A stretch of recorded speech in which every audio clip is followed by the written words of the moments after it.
rap silky, chewing on this oxtail. Scheming on a milli, tryna hit the yacht sail. Gold shining lobster near the Everglades music. When we drop, it's like you never made music. Better days never came easy to a quitter. Ain't no pump faking, let them see that I deliver. God body, baby, big 7 in the skin. Probably why you never hear no better again. Higher than the spot that we bout to set the bar. Stankin', smell it before it left the jar. I just left the coast straight to another ocean. Got excuses, me, I'm really having motion. Sipping on mimosa, chopping real estate game. 40 years later, still the same lane. Just left the hood, never heard of you. 30 long years, not a single word of you. Shop booming, baby, come and get it while it's open. I don't have time, I've been busy having motion. Just left the town, things spoke to you. You a L7, probably served to you. Shop still booming, come and get it while it's open. I don't have time, I've been really having motion. Boy, stop playing, this is not your lane. Never seen struggle, you do not know pain.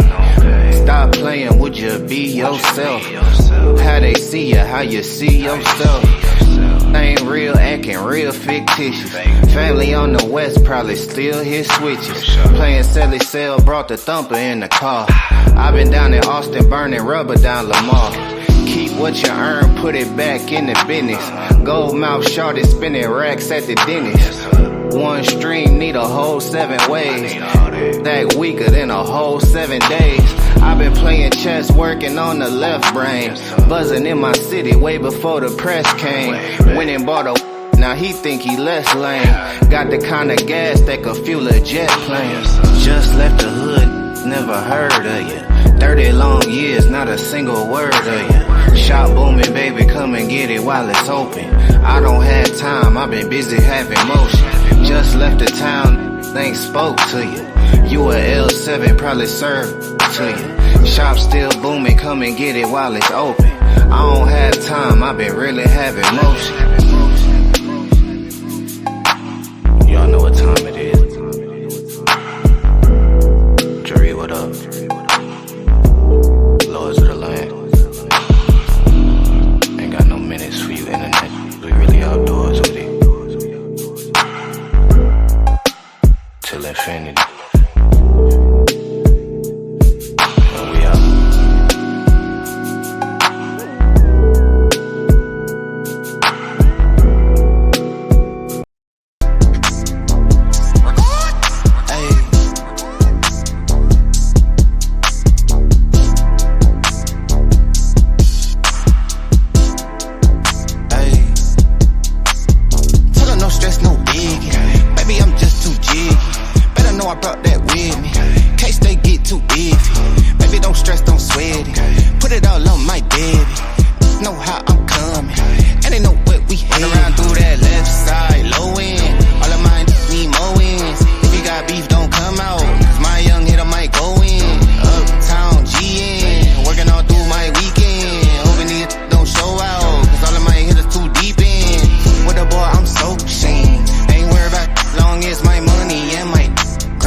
Know how I'm coming, and they know what we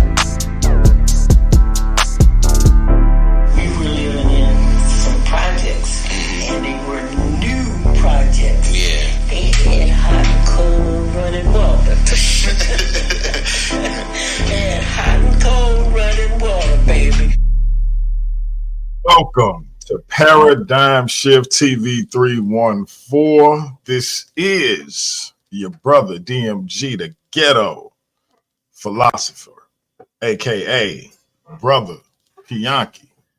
Now we got a nice one for you. This is a rewind to one of me and Cap 10K famous discussions, debatealogues, dialogue, debates, whatever you want to call it. This is one of our throwbacks. This is probably one of my favorite beat downs of my brother Cap. You know, every discussion me and Captain had, I beat him up pretty bad, even though he say he won. And that must be like an ISUPK thing, because I seen my man JJ7000 actually beat up my man Captain Tazoriak, and Captain Tazoriak said he won. So I think that's an ISUPK mandate. Like, you never concede defeat, no matter what. And hey, shout out! Like, that's a hell of a way to go about things. You dig? Like, I'm not necessarily mad at that. You know what I mean? If that's how they giving it up, that's what's up. And so yeah, this one was about that. The subject was, is weed better or worse than alcohol? Is marijuana better or worse than alcohol? And Cap said weed was worse. His position was that marijuana was worse than alcohol. Amazingly so. So yeah, I mean, what, I don't even know what to say. I don't even know what to say. I didn't know what to say then. I don't know what to say now. But I want to say this though, before we get into that.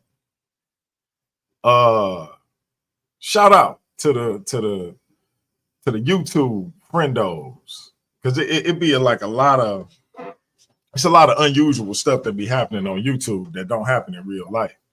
Like, you don't have to like measure or leverage your friendship in real life like you do on YouTube. But that's what tends to happen on YouTube. People feel like they can do whatever they want to do on your platform because they're your friend.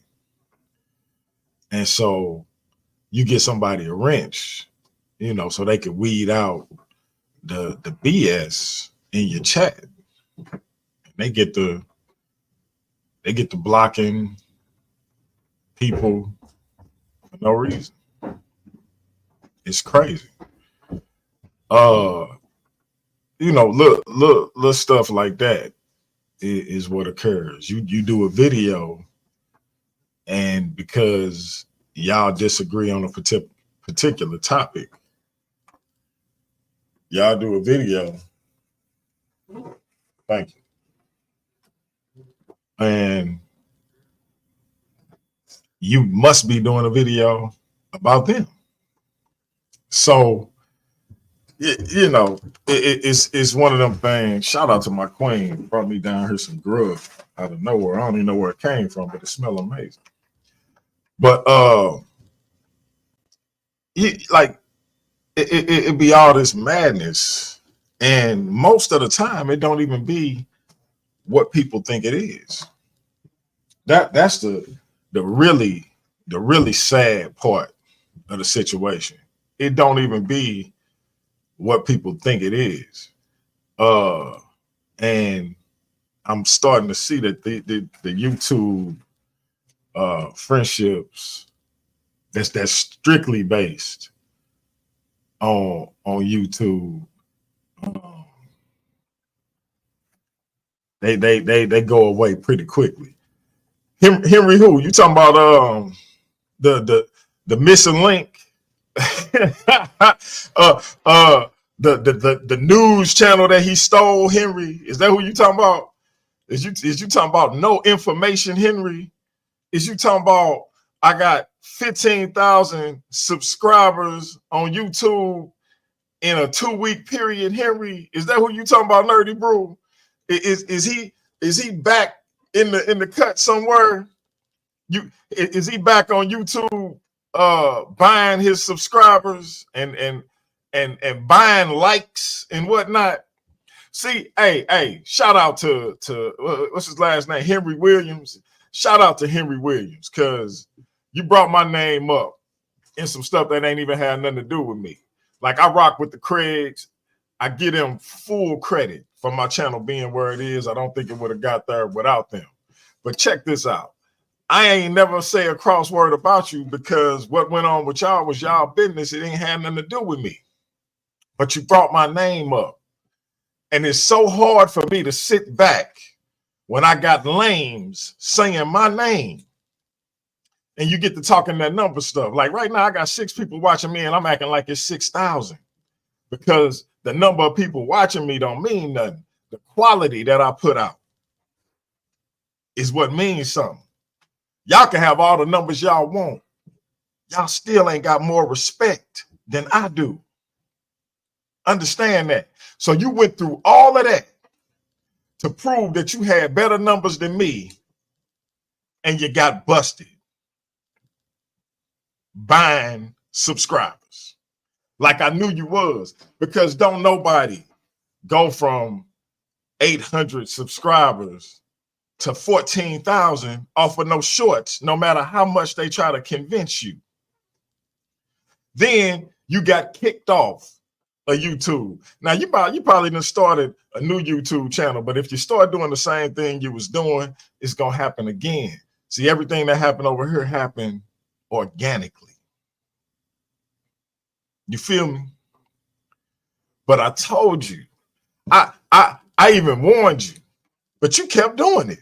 Like your stuff kept getting higher and higher because you were so hurt that them niggas, that them brothers didn't want to rock with you no more, and they came over here where they can actually rock out. Because I don't put no restrictions on people over here. They ain't got to agree with me, and they can rock out. I ain't got to like what they saying, and they can rock out. If I really, really, really feel a way, I get in the ring with them, whether it's a discussion, a dialogue, a debate, and I beat them up, or I get beat up. Like if I really feel a way, I put that on the line. But I don't care what nobody come over here and say. It's Paradigm Shift TV 314. Bring your paradigm. Cream gonna always rise to the top. So the people gonna choose what paradigm they want to follow based on the education that we give them. But I ain't over here shaking in my boots. Oh, you can't come over here and say that. Now you get to talking about me and mine on a personal tip. Yeah, you like to get told some things. You if you disrespect me, I'm gonna disrespect you. Period. But you played with my name. You came over here looking at my analytics and my numbers like you was doing something when everybody knew you was living under false pretenses. You don't groom yourself. Like, I don't know what like who raised y'all cats. Like my grandmother straight used to check the soap to see if it was wet after I came out the bathroom. Like, I take grooming seriously. You understand? See, I look, everybody know I speak openly about it. I deal with bipolar 2 disorder. I just had a situation not too long ago, and shout out to everybody of every paradigm that reached out to the kid to check on my well-being. I appreciate each and every last one of y'all. Shout out to the fake advocates out there with their trucker hats, acting like they stand for something, saying that they don't make videos about mentally ill people, even though they got several videos up about me. Shout out to all y'all. But the crazy thing about it, with all the mental situations I done had over my life, one thing I never failed to do was make sure I don't wash myself thoroughly, that I don't groom myself thoroughly, almost to the nth degree. But this dude don't bathe. I'm talking about he don't even take a comb through his head. Henry Williams, shout out to you. I hope now that you not busy spending all your money on subscribers, you went and bought some washcloths. You paid that gas bill so your hot water can be on and you can sit in the shower for a half hour or more and just let the water hit you before you even apply any soap. Wash all that filth down the drain. Wash your hair and all of that. Like, don't ever play with my name, my dude, and especially when you're living fire. Like, y'all kill me with that. Like, you got YouTubers putting curses on your boy. And I ain't left yet. Still standing, taking deep breaths. Went to the doctor yesterday. He said your blood pressure is perfect. You lost 15 more pounds. So y'all keep doing what y'all doing, because your hate gives me life. So I just had to get that off my chest again for all the people that called and checked on your boy, reached out, my Christian brothers and sisters, atheists, Comedics, Pan-Africans, all across the board. If you asked about me, if you hit me up, message me, whatever the case, I appreciate you. Real rap.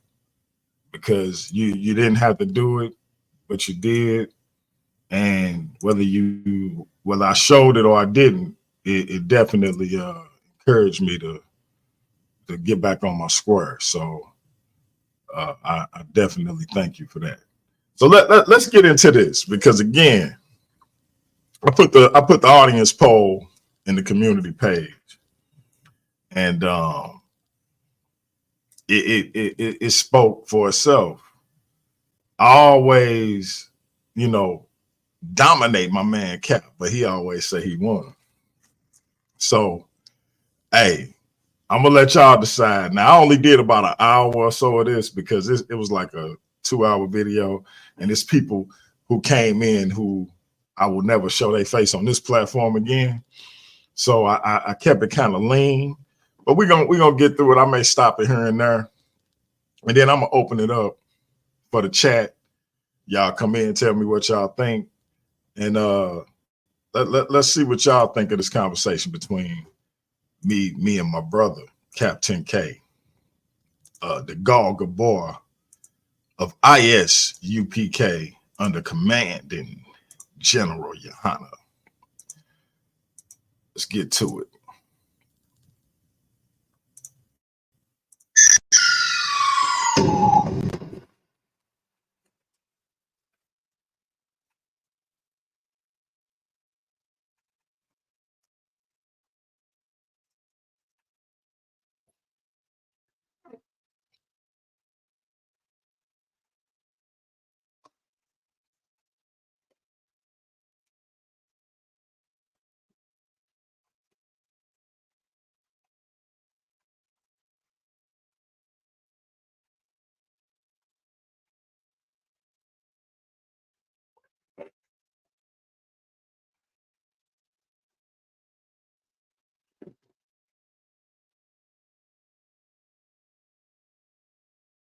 Conversation between me and the one and only Captain K, the Gal Gabor of ISUPK, the Commander General Yohana. But before we get into our spiel, let me do my usual greeting. Let me say hotep to my Comedic brothers and sisters. Let me say God bless to my Christian brothers and sisters. Let me say shalom to my Israelite brothers and sisters. Let me say assalamu alaikum to my brothers and sisters in the NOI. Islam to my Moorish brothers and sisters. Let me say peace to my brothers and sisters in the nation of God's and earth and 5%ers. Let me say what's up to my 8 brothers and sisters. Salute to my Abo brothers and sisters. God, and I almost said God bless again, but let me say Jumbo last but not least, to the rest of my brothers and sisters throughout the African diaspora, be it here in the wilderness of the United States of America or beyond. Y'all know I say that greeting for one reason and one reason only. It's because if you're Black, I'm with you, and I hope you with me. Our different ideologies should not keep us from uniting, and we can have unity without uniformity, and we can disagree without being disrespectfully disagreeable. That's the goal anyway. So with that being said, the knockout artists, the paradigm shift TV phantom, the paradigm shift terror, Mr. I just play this as I introduce the brother, Mr. Cap 10K the Gog Gabor, aka Mr. I'm running this shit. Sit your $5 ass down before I make change. What's up, Cap?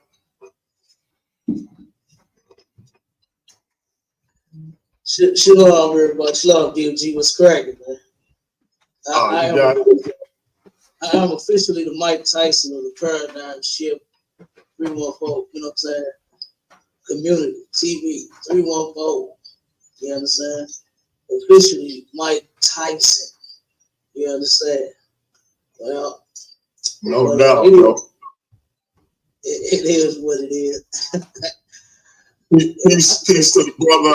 I didn't catch the brother name, but peace to the other brother on the panel. That's Officer. I see Cap got another killer. He had officer cut him up. He went and got another killer. Oh man, you. Yep. Damn right. Hey, I'm preaching Officer to Zion, man, 1,000 out of Iowa, man. Des Moines, Iowa. That's what's up. That's what's up. So you know what the conversation is, Cap. Is marijuana worse than alcohol? This was prompted because I know in some of our conversations several times I heard you equate marijuana, at least those who smoke marijuana recreationally, to dope fiends, drug addicts, etc. So let's jump right into it because I have some issues with the term drug addict or dope head, etc. I know it applies in some instances, but I don't think it applies in every instance. My other issue is this: if anybody who smokes marijuana is a dope head or a drug addict, does that same logic apply to anybody who drinks or indulges in alcohol? Or they automatically are alcoholic? And so let's jump into it. Okay, no sweat. Go ahead, DMG. You can pick it up. So again, that was my opening spiel. Like I say, I don't think it applies to everybody who partakes in the sticky icky and the kush and the ooh wee as they call it. and I feel like it's a little bit of, whether intentional or not, hypocrisy when it comes to marijuana use versus alcohol consumption. Because if anybody who smokes marijuana equates to a dope head or a drug addict, shouldn't it be the same for alcohol? If you partake in alcohol, ain't you an alcoholic? So by that same logic. So, but that's my opening spiel. I'm gonna let you have it for about 10 minutes or so, and then you can turn it back over to me. I got you. Now, here's the thing. This is what we're gonna show and prove. You know what I'm saying in this discussion is that what you're saying. I know.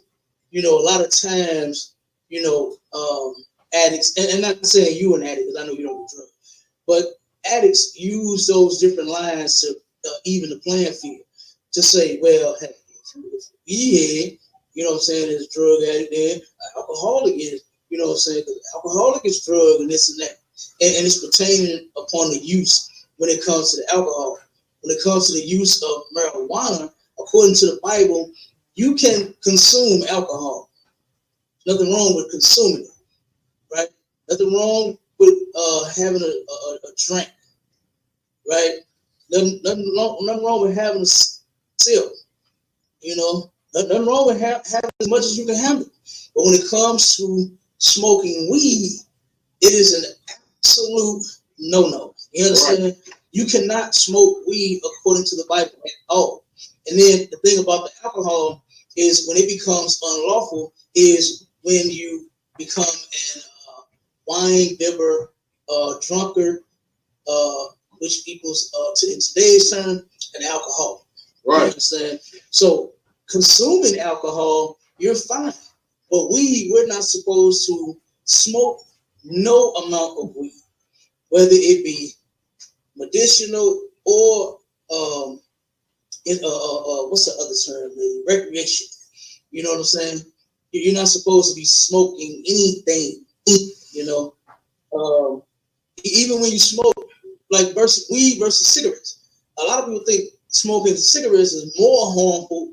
Getting any kind of smoke into your lungs is harmful. You understand? If you're at the barbecue grill and you standing, you got your nose right over the grill while you lit the fire, then guess what? That can be harmful. You know what I mean? So we're not supposed to be inhaling any type of smoke.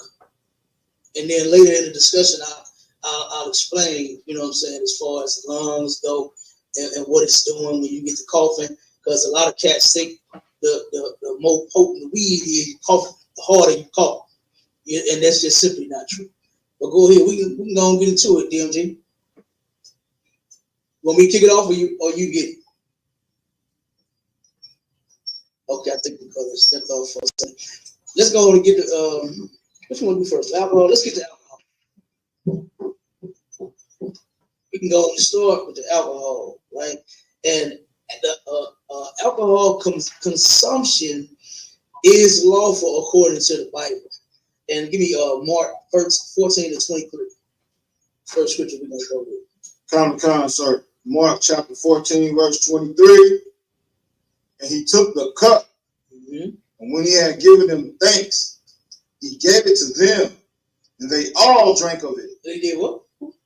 They all drank of it. All drank of it. Give me 14 to 25. Now, here's the thing about a lot of Christians and a lot of people that drink alcohol. I remember them saying as a kid, Jesus drank wine. You understand? And guess what? He most certainly did. And we all know that Christ would have never done anything that was unlawful. You understand? He didn't do anything unlawful. He broke no law. You understand? And him consuming alcohol was not him breaking the law. He did not break the law. Okay? And here it is. We're going to read that scripture. Skip down to 25. Mark chapter 14, verse 25. Verily I say unto you, I will drink no more of the fruit of the vine until that day that I drink it new in the kingdom of God. Okay, so here Christ said, now think about it. You know, brothers that drink, you know, they like to drink. You know what I'm saying? It's nothing wrong with consuming alcohol. You know, turn around and turn the party up a little bit. You know what I'm saying? Anytime me and my brothers get together and we drinking, you know, I ain't seen some of the things that I've seen in the world. You know, like they got fighting, people want to take off their clothes and do all this unnecessary mess. You know what I'm saying? Not my brothers. We all stay dressed. We all stay in our right mind. We just turn up, drinking, and kicking it. You know what I'm saying? At every event that we have, that I've been in ISUK since I've been here about 9 years. You understand? I have not seen any fuckery when it comes to drinking. You know what I'm saying? Everybody control themselves. And like I said, I ain't seen nobody pee all over themselves. You know what I'm saying? Because that happens in the family functions. Right. Y'all know the drunk uncle or the drunk cousin or the drunk whoever. I know a sister in the world. I grew up with this sister. Her husband, she said he got like a limp. You know what I'm saying? Something happened to his leg. And she said when his brother get to drinking, it get worse. And she said he get drunk and he get jacked up. And she had to carry him out the crib. Now just imagine a little old woman trying to carry a big old nigga up out the house. You know what I'm saying? So, you know, that type of stuff right there, I've never seen that. You know what I'm saying? Now we do help walk brothers and sisters to their cars and all that, make sure they're safe. But you know, that's protocol anyway. But it's not because they just passed out drunk and then they turn around. We got to get them the keys and drive home. You know what I'm saying? Who that? It's Tazan, sir. Oh, go ahead, Mike, man. I ain't mean to cut you off, Cap. I was wondering if I could chime in on that. One second, Warren. We're gonna roll, and then once we finish these scriptures, then we'll let you tune in. Okay, come. 1 second. 1 second. All right. So that's what I was saying about, you know, the things I have not seen. You understand? In the ISUK, when alcohol is involved, we drink alcohol, and it's not unlawful. This is the two scriptures that we just read. Christ and the disciples, they drunk. You know what I mean? And now we're gonna go to the law of how to celebrate the Passover and what's all included in the Passover. Go ahead. I'll give you Leviticus 23 and 13. Leviticus chapter 23, verse 13.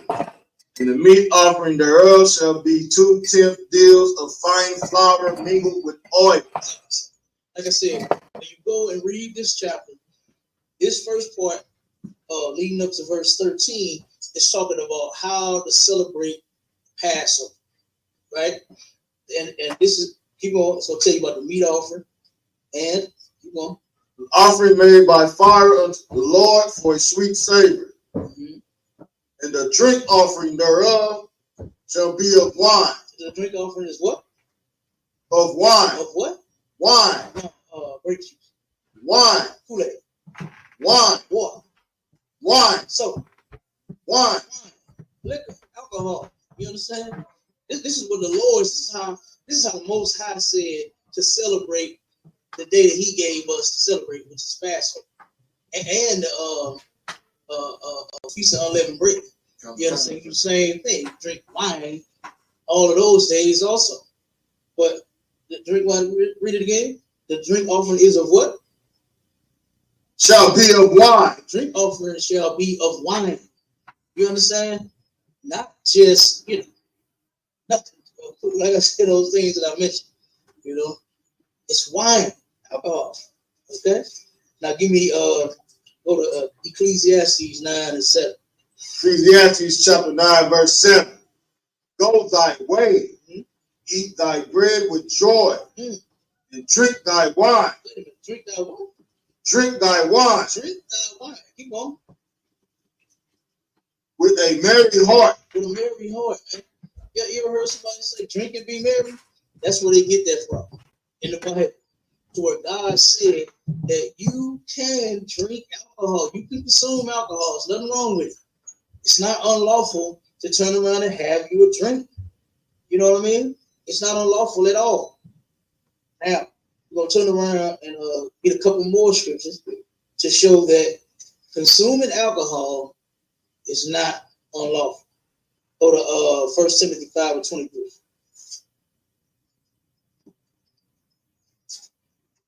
First Timothy chapter 5, 23. verse 23. Drink no longer water. Drink no longer what? Drink no longer water. Don't drink no water. Keep going. But use a little wine for thy stomach's sake. Use a little wine for thy stomach's sake. Now, why would the Bible tell you to drink wine? Why would the Most High say on the Passover, right, which is one of the most glorious damn high holy days that we have, you understand, in this nation, right next to the all black party, comes in. As a matter of fact, it's coming up. You understand, the Passover is going down in just a few short months. You understand? So, like I said, all of Israel will be invited, all right, like always. Okay. But here it is, said, drink a little wine for your stomach. You know what I mean? What did they say? Red wine is a blood thinner. You understand? It helps thin your blood and stuff like that. Sometimes sipping a little alcohol, you know what I'm saying, can help you out in certain ways. You know? Kind. And here's another way that it can help you out. Go to Proverbs 31:6. Kind, sir. Proverbs chapter 31, verse 6. Give strong drink unto him that is ready to perish. Give strong drink to him that is about to die. That's what perish means. He's about to die for some odd reason. And guess what? That can help, say the situation a little bit. Drinking sometimes calm down. You know what I mean? Hey, Cap. Hey, Cap. Take about 5 more minutes. That'll give you 15 total. I got you. Go ahead, Obama. Get ready. Kind. And wine unto those that be of heavy hearts. Okay, so if you down or if you sad, take you a little bit of liquor. Go to Matthew 11:19. Quickly, let's get to you real quick. Matthew chapter 11, verse 19. The Son of Man came eating and drinking. He came eating and drinking what? Alcohol. You understand? So talking about no infamy or no similar. He was drinking liquor. Go ahead. And they say, behold, a man gluttonous and a wine bibber. Okay, so they saying this man is overindulgent and he's an alcoholic. Okay, now go to Deuteronomy 21:18-20. Let's read those real quick to show you what he's referring to. What Christ just mentioned is he said that they accuse him of being an alcoholic, and in the law you cannot be an alcoholic. Okay, and this is what happens to alcoholics right here. They were trying to find some reason to put him to death, and this was one of the things they thought of to use. Go ahead. Deuteronomy chapter 21, verse 18. If a man have a stubborn and rebellious son, which will not obey the voice of his father or the voice of his mother, and that when they have chastened him will not hearken unto them, then shall his father and his mother lay hold on him and bring him out unto the elders of his city and unto the gate of his place. Okay, keep on. And they shall say unto the elders of his city, this our son is stubborn and rebellious. He will not obey our voice. He is a glutton and a drunkard. He's a what? A glutton and a He's drunkard. a glutton and a drunkard. It's the same thing that they accuse Christ of being. Keep on. And all the men of his city shall stone him with stones. Stop right there. Skip to Proverbs 20:1. That's what Christ was referring to when he mentioned that. He was quoting the law right here. To where if you have a son who is gluttonous and an alcoholic, a drunkard, then you're going to turn around and you're going to stone him, you're going to put him to death. And that's what they was trying to do to Christ. They accused him of being an alcoholic simply because he drank wine. He was not an alcoholic. You understand? But he did drink wine. The scripture says that his eyes was red, and they was red because he drank a little bit. That's all. Okay, go ahead. Proverbs chapter 20, verse 1. What is a mocker? Strong drink is raging. Whosoever is deceived thereby is not wise. Okay, so right here, there's no scriptures that said Christ was out of control, that he was actually proven to be an alcoholic because they didn't put him to death for doing that. So wine is a mocker. You ever heard of seeing somebody when they get drunk or when they get high?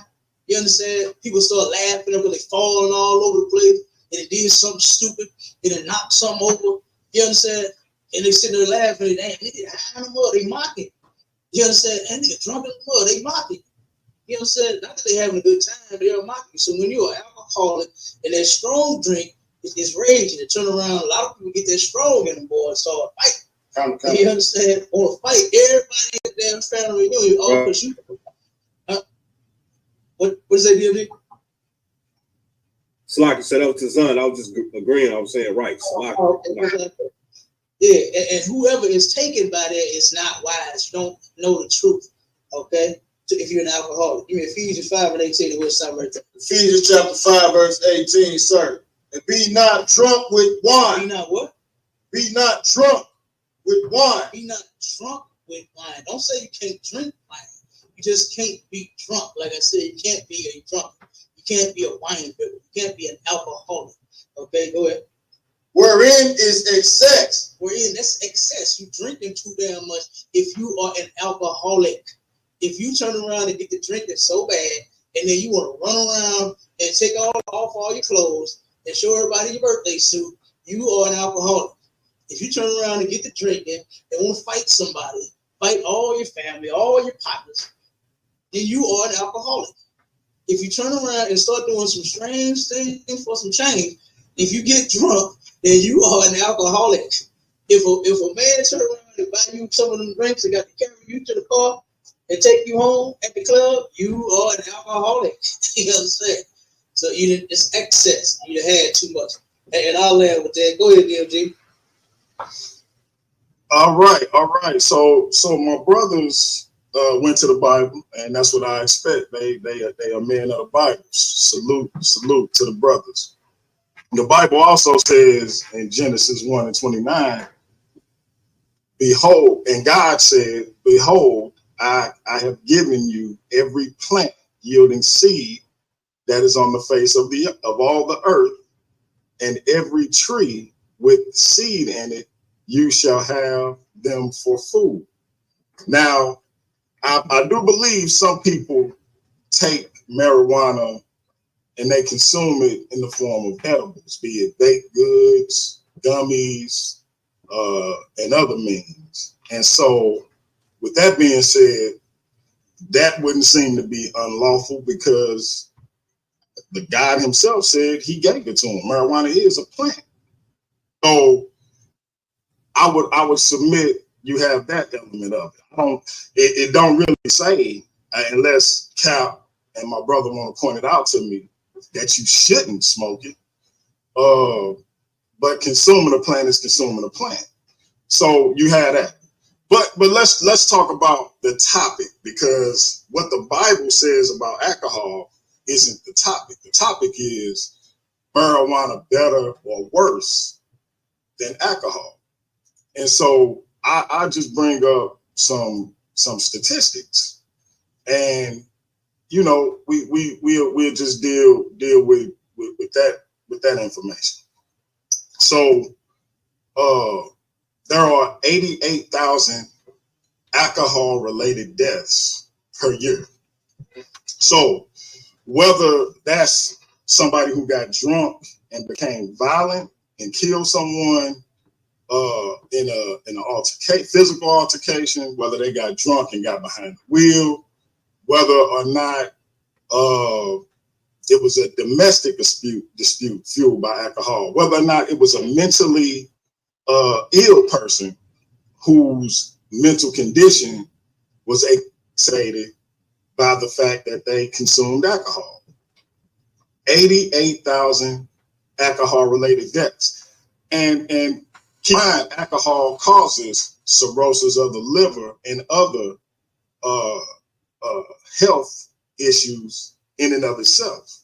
That's without somebody becoming impaired and putting themselves and others in danger. Just the health issues that come along with consuming alcohol, right? So are there any correlations between death caused by the consumption, just the consumption of marijuana?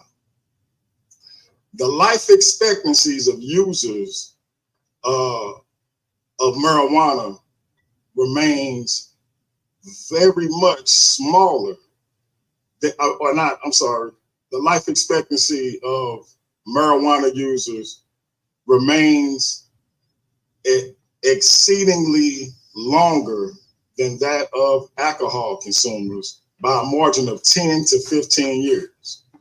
Studies show no direct correlation between marijuana and death. The indication being that weed in and of itself cannot kill people. So again, the subject is marijuana better or worse than alcohol? Right? I've never heard of anybody saying that outside of maybe, a little red wine, with dinner, for your heart, like Cap mentioned, to help thin out your blood or something like that. I've heard that. But other than that, I've never heard of alcohol being used as a health benefit, right? But we do know that marijuana is used as a health benefit, whether it's for a mentally ill person to relax and calm their nerves and get their mental issue, under control. Whether it's a cancer patient looking for some relief from, you know, the agony of chemotherapy. We know that marijuana can be medicinal. It can be healing. I've heard of no such thing as it relates to alcohol. And so, again, in comparison to the 88,000 deaths caused or related to alcohol, in comparison, there are almost 0 deaths related to marijuana. So which one is marijuana better or worse than alcohol? Like, to me, that's simple. You can actually take both of these enterprises and become an entrepreneur, whether you open a liquor store or a distillery. But which one would be doing harm to your community and which one would be doing good to your community? Would you be helping your community by opening a distillery, helping people who have issues that marijuana can help them cope with? Or is the person who opens up a liquor store doing harm to their community by people self-medicating, getting drunk, getting in situations like DUIs, killing people because they lost control behind the wheel because they were impaired, getting into alcohol-fueled rages and getting into altercations, whether it be with your spouse or with another person at a club or wherever? Which one is more harmful? Is marijuana better or worse than alcohol? I think when we look at if a pregnant woman uses alcohol during the first few weeks of pregnancy, she will almost at an almost 98% rate, she will lose the baby. However, if she smokes marijuana, there will be complications with regards to the baby's dependency on marijuana, but it wouldn't cause her to lose the baby.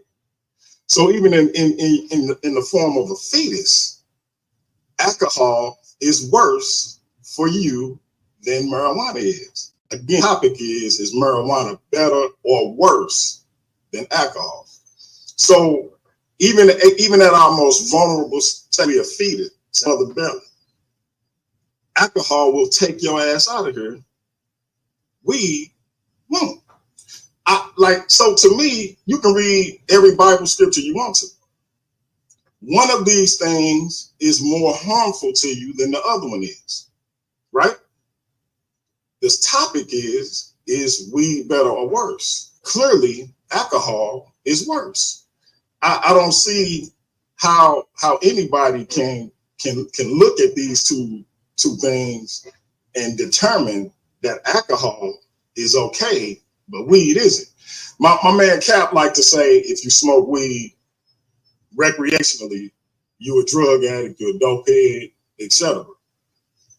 He has the same energy for consuming alcohol. I've never heard him say, if you consume alcohol, you're an alcoholic. But by his logic, that would be the only thing that makes sense. Again, is marijuana better or worse than alcohol? Alcohol causes cirrhosis of the liver, amongst other illnesses. Can anybody show me an illness caused by marijuana? No, marijuana is a healing herb. So I just need somebody to show me how alcohol is worse. Again, you can read any Bible scripture you want to. Show me how alcohol is better for our people than marijuana. You can't. You absolutely cannot. Even if you want to talk about when it was illegal and the things that people did to each other in the street because of this thing, that's a different story, because we've done that over other goods, right? So that's not a marijuana issue. That's a drug issue, because they do the same thing over cocaine. They do the same thing over heroin. So that's not a weed or marijuana issue. The question at hand is marijuana better or worse than alcohol? it's far better from a health standpoint, from an economic standpoint. There is no comparison between that demon in a bottle, that spirit, as they call it, and this healing herb. I'm gonna turn it back over to my brother Cap. Hey, I feel like I really could have stopped right there. I don't even know why we kept talking after this. I really don't know why we kept this thing going after this. I don't know what the point was after this. I feel like Cap should have just said, you know what? You right. I'm wrong. You win. I lose. Shout out to my brother, Metu Saber, Comedic Saber, Metu Jallo in the building. The logos for DMG TV 314, Paradigm Shift TV 314, all that stuff you see with regards to the graphics on the channel, 90% of it is from my man, Metu Jallo in the building. And Metu, I got a young brother named Kahani. I think he's still in the chat. I need y'all to do a show together on Pan-Africanism and is it practical in 2024. I need y'all two brothers to link up and do that show. And y'all both in the St. Louis area, so I could actually put y'all together in person if y'all so inclined to meet. But I do definitely want y'all to do that show. Both of y'all young men who are practicing Pan-Africanism in a major way. And so I think that y'all are the two people that can bring that to the people. That being said, I'm gonna go ahead and continue, but I felt like after this, it should have been grand opening, grand closing.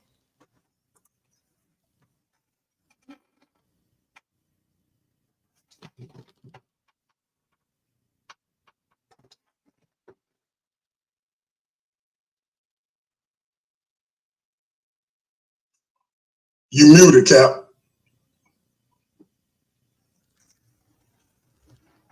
All right, can you hear me now? All right. You good now? Yeah, okay, yeah.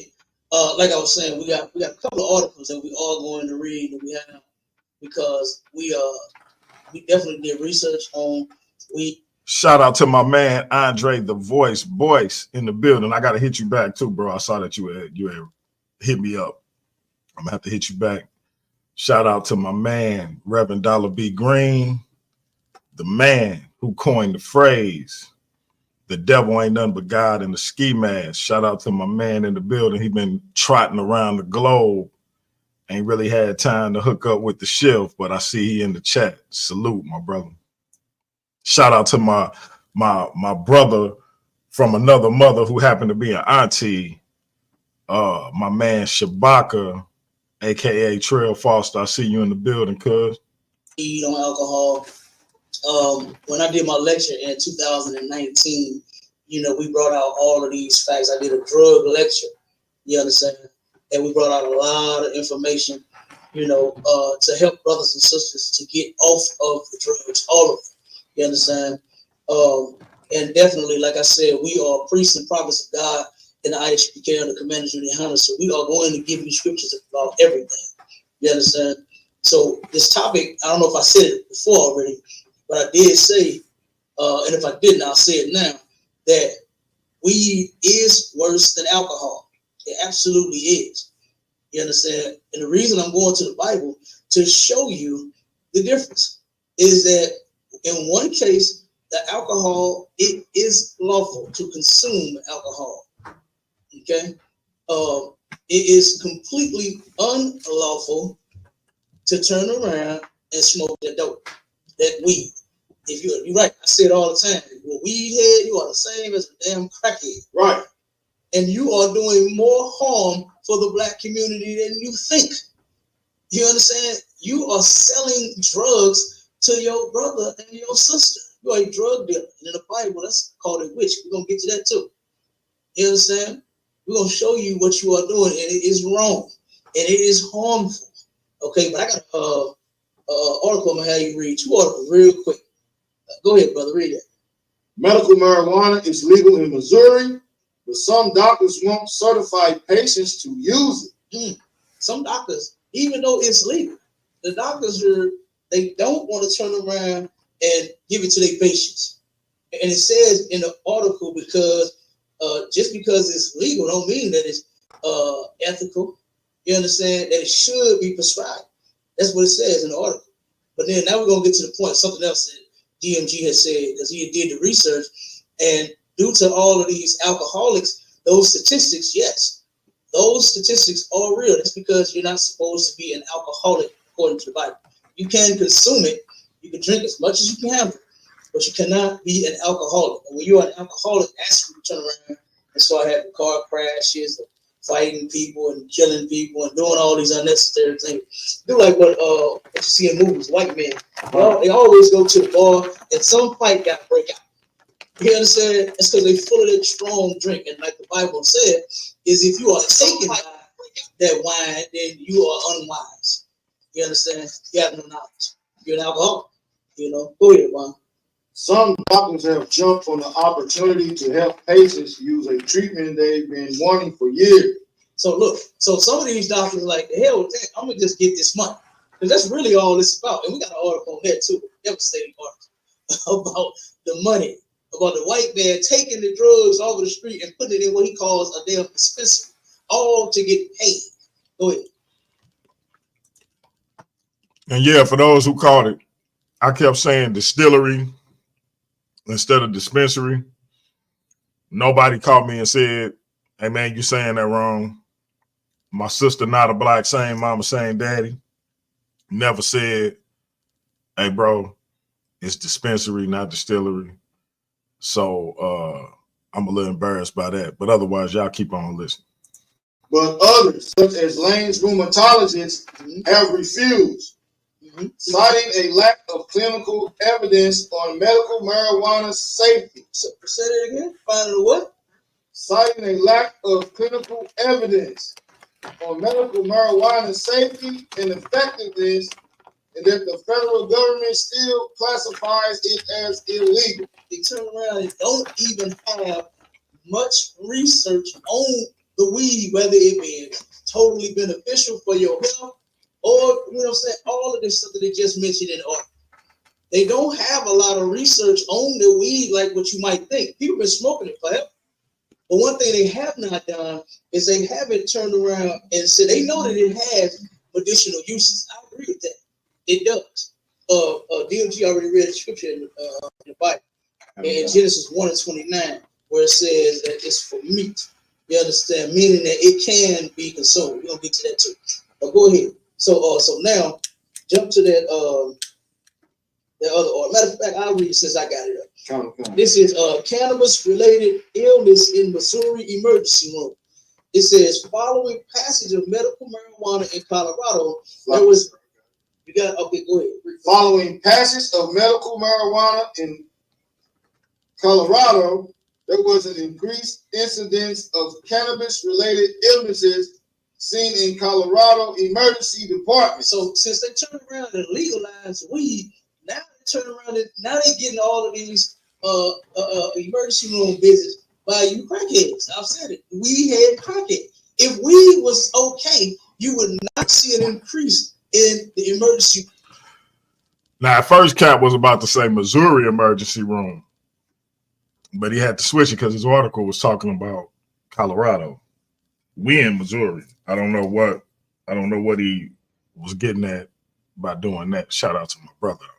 Room being filled with people that's smoking dope, that's smoking weed. Okay, keep going. This increased even more dramatically when Colorado made recreational high THC cannabis legal. Wait a minute, it jumped some more? Is that what you're telling me that article just said? This increased. Come on, it increased even more. You understand? What you gotta learn to do is just get off the dope. You understand? You can't go off of one statistic. You gotta do a little research. Just because they say you haven't died, still don't mean that it's not causing problems. And weed absolutely is worse than alcohol. If you turn around and consume alcohol properly, then you're gonna have all them issues. You're gonna have all them fights at the family reunion. You're gonna have all them fights at your house. There's 10 of y'all in there drinking, getting drunk, and 9 times out of 10 you're getting high too, and you turn around and you go on a fight and kill everybody.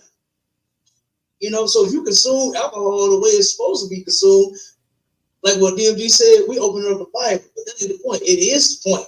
Because if we learn to obey God in all things, we wouldn't have a lot of these problems. And if we learn to not smoke no weed and learn how to consume alcohol, you understand the way the Bible said to, then we'll be all right.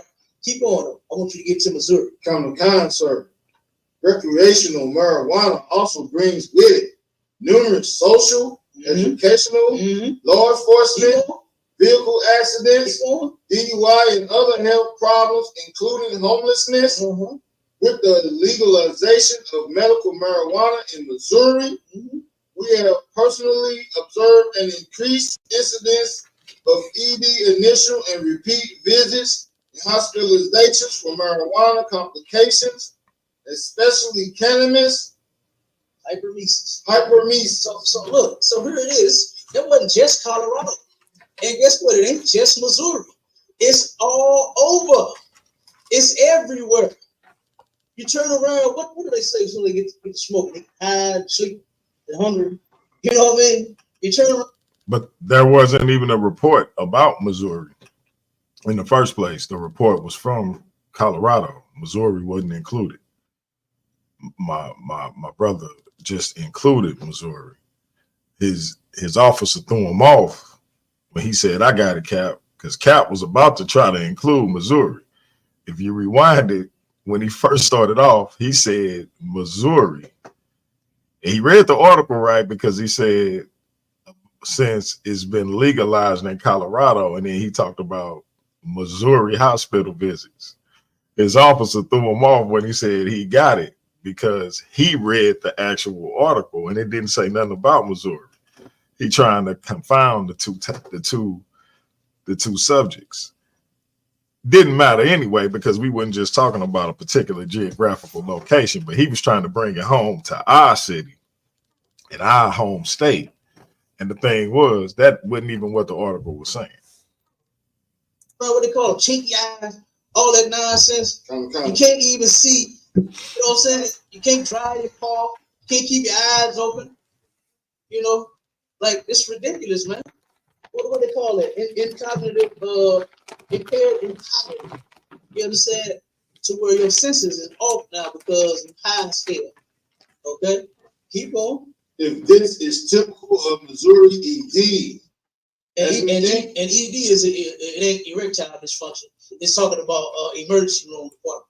Emergency department. That's what ED is. Go ahead, keep on. Cause I know, guess what? If I was a weed smoker and it tell me it caused ED, erectile dysfunction, well, I'll start smoking today. Immediately. I would stop immediately. You know what I'm saying? I need my man to work, okay? But I'll tell you, this is talking about emergency departments. Go ahead. As we think it from discussion with other physicians, it will strain hospital and ED physician resources to provide care for Missourians with non-marijuana related accidents and illnesses. So it's going to turn around and drain the ED department, the emergency department dry. If you weed heads keep getting high and driving around and keep smoking, you're going to the hospital, man. And with them lacing all the weed with fentanyl, how could you? You know what I'm saying? To know that they is lacing the weed with the killer fentanyl that only takes a little pinch, like salt. You just put a little pinch of that in there and it'll kill you. And they putting it in the dope. They putting more of it in your weed. And if you smoke weed, you are a drug head and you want to die. You just want to die. Okay? Oh, all right. Now go to the scripture. Go give me 1 Corinthians 6:19. We're gonna read a couple of scriptures now, and we're gonna let DMG jump back in, and then we're gonna keep rolling. Common, sir. 1 Corinthians chapter 6, verse 19. What? Know ye not that your body is the temple of the Holy Spirit, Your body is a temple, man. You understand? Go ahead. Which is in you, which ye have of God, and ye are not your own. You are not your own. You're not supposed to be doing what you want to do with your body, because it's not yours. You understand? It belongs to the Most High. And he created us, and he told us what we can and what we cannot do with our bodies. And he said you can consume alcohol to the point to where you're not a drunkard or an alcoholic. And he said that you shall not ever smoke no weed. And we're going to get to that too. All right? And weed is worse than alcohol. Right.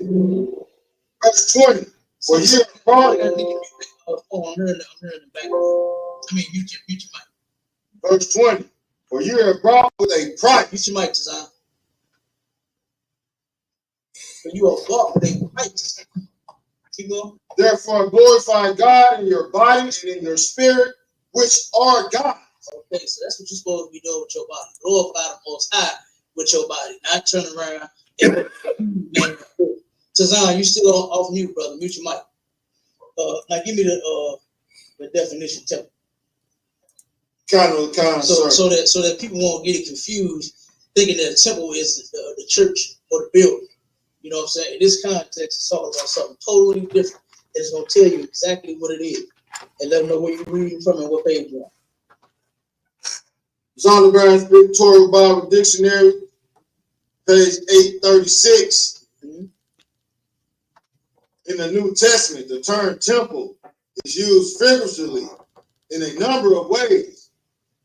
Jesus spoke of the temple of his body, the individual.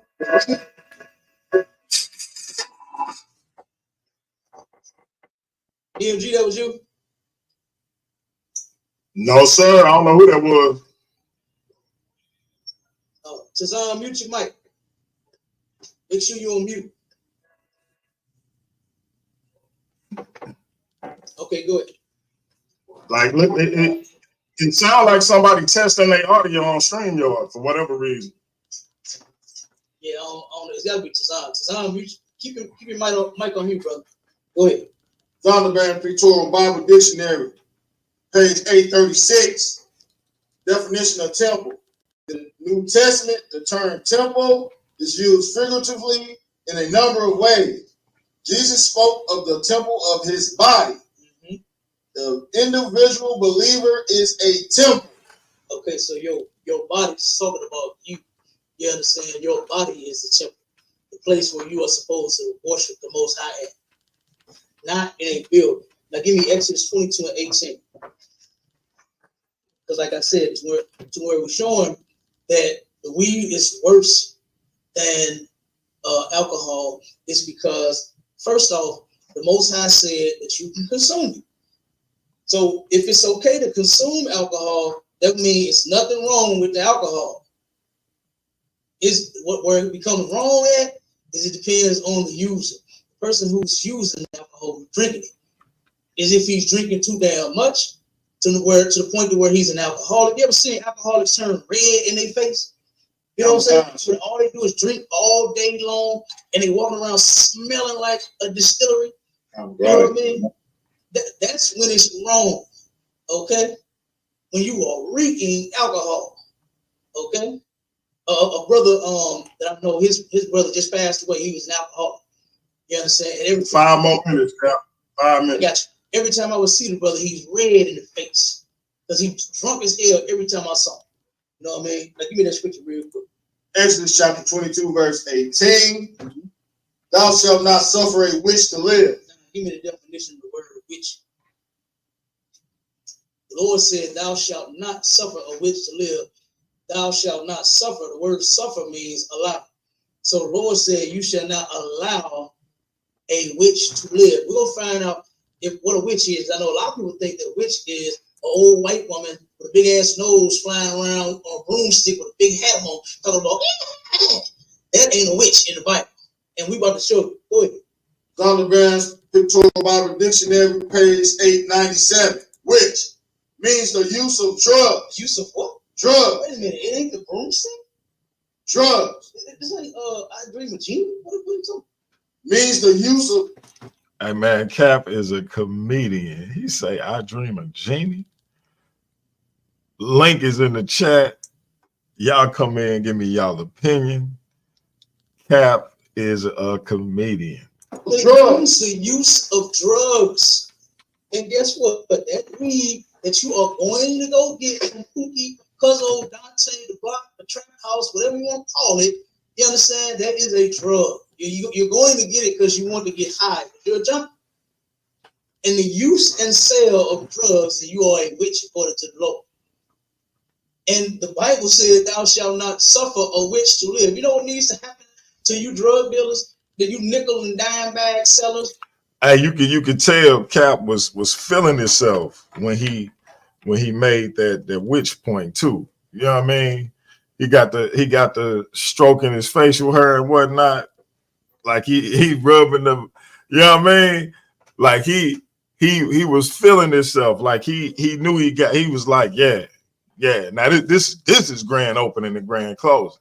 Like he was at that point, he understood, like, yeah, this witch scripture, this is it right here. That's the energy Cap just gave me. Like, ain't no coming back from this witch scripture. You blunt sellers and you vapors and you bongers, you need to be hung from a tree. That's what's gonna happen in the kingdom of heaven. Weed heads are going to get hung from trees. Gonna have a sign on you say, "Used to smoke weed, used to smoke bud, gas, trees, sticky, whatever it is you want to call it." Then the nigga right next to you is gonna say, "Used to sell weed and sticky and butts and all of that." And he gonna be hung from the same goddamn tree, both of you niggas, because you are a drug dealer. You're taking something and you're altering the mind of the person who's selling it to. Your mind is being altered when you get high. That's right. You understand? And the Lord said you're not supposed to use or sell drugs. Okay? The brother read Genesis 1:29, where it says that the herb is used for meat. Just give me the definitions real quick, because he read that already. Colonel Khan, sir. Give it to me. Just give it to me in the Zondervan. Since you give it to me in the Zondervan, and then we'll skip that. Meat refers to food in the Zondervan. Chapter 287. Page 287. Salaki, sir. That's right.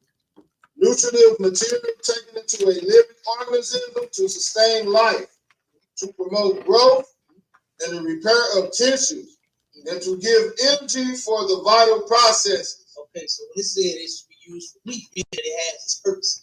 Okay, now skip down to Ezekiel 47:12. We're gonna read these two scriptures and then we're gonna give it to DMG. We're gonna find out what the purpose is of the herbs according to the Lord in the Bible. You understand? And number one, I thank the Most High for knowing the Bible now, for commanding me how to teaching it to me. You understand? So that we won't go out here and be making mistakes. You understand? And have to ask this question: is weed worse than alcohol? We already know it. You understand? We already know it. We already know what the things that the Lord created is for. And we're about to give you two scriptures to show it to you. Go ahead. Ezekiel chapter 47, verse 12. Mm-hmm. And by the river upon the bank thereof, on this side and on that side, shall grow all trees for meat. Okay, so here it is again. Meat that he was talking about in Genesis 1:29. It's gonna grow on both sides. It's gonna grow everywhere. Okay, and then it's for meat, meaning that it has its purposes, right? It don't mean like wrapping around a steak, you know what I'm saying, or hot dog or something. It turn around and it has it's for meat, right? Meaning it has its purposes for nourishment. Okay, go ahead. And the fruit thereof shall be for meat. And the leaf thereof for medicine. The leaf thereof for what? Medicine. The leaf thereof for medicine. What do they say? Weed leaf. The leaf of the weed is for medicine. Give me Ecclesiastes 38:4, and then we're gonna let DMG jump back in. Come, sir. That leaf that brothers like to cut and take and break it down and let it dry out, let it get sticky, whether it's full of sticks and seeds or whatever, it's what they call doo-doo or whatever they call it. You understand? It's for medicine. It ain't for you to be smoking because you change the chemical compounds. You take the THCA and turn it into THC, which is definitely harmful. It's all psychoreactive. You understand? And you make yourself worse when you change the chemical property and take it and light it. Go ahead. Ecclesiasticus chapter 38, verse 4. Mm-hmm. The Lord has created medicines out of the earth. Weed heads love to say, but it grow in the ground. And then what they say about weed grow in the ground. But guess what? I'm going to show you what God said that the weed is for, it grow in the ground. Read it again from the top. Ecclesiasticus chapter 38, verse 4. The Lord has created medicines out of the earth. You say, medicines out of the earth, man. Not nothing for you to be getting high. Subscribe now. And I'll land with that. Go ahead, DMG. You got it. All right. So, shout out to my brother Cap and his brothers in ISUPK. They said a whole lot of nothing as it pertains to this topic. A whole lot of nothing. And here's why. He said several times in the midst of his diatribe that weed is worse than alcohol.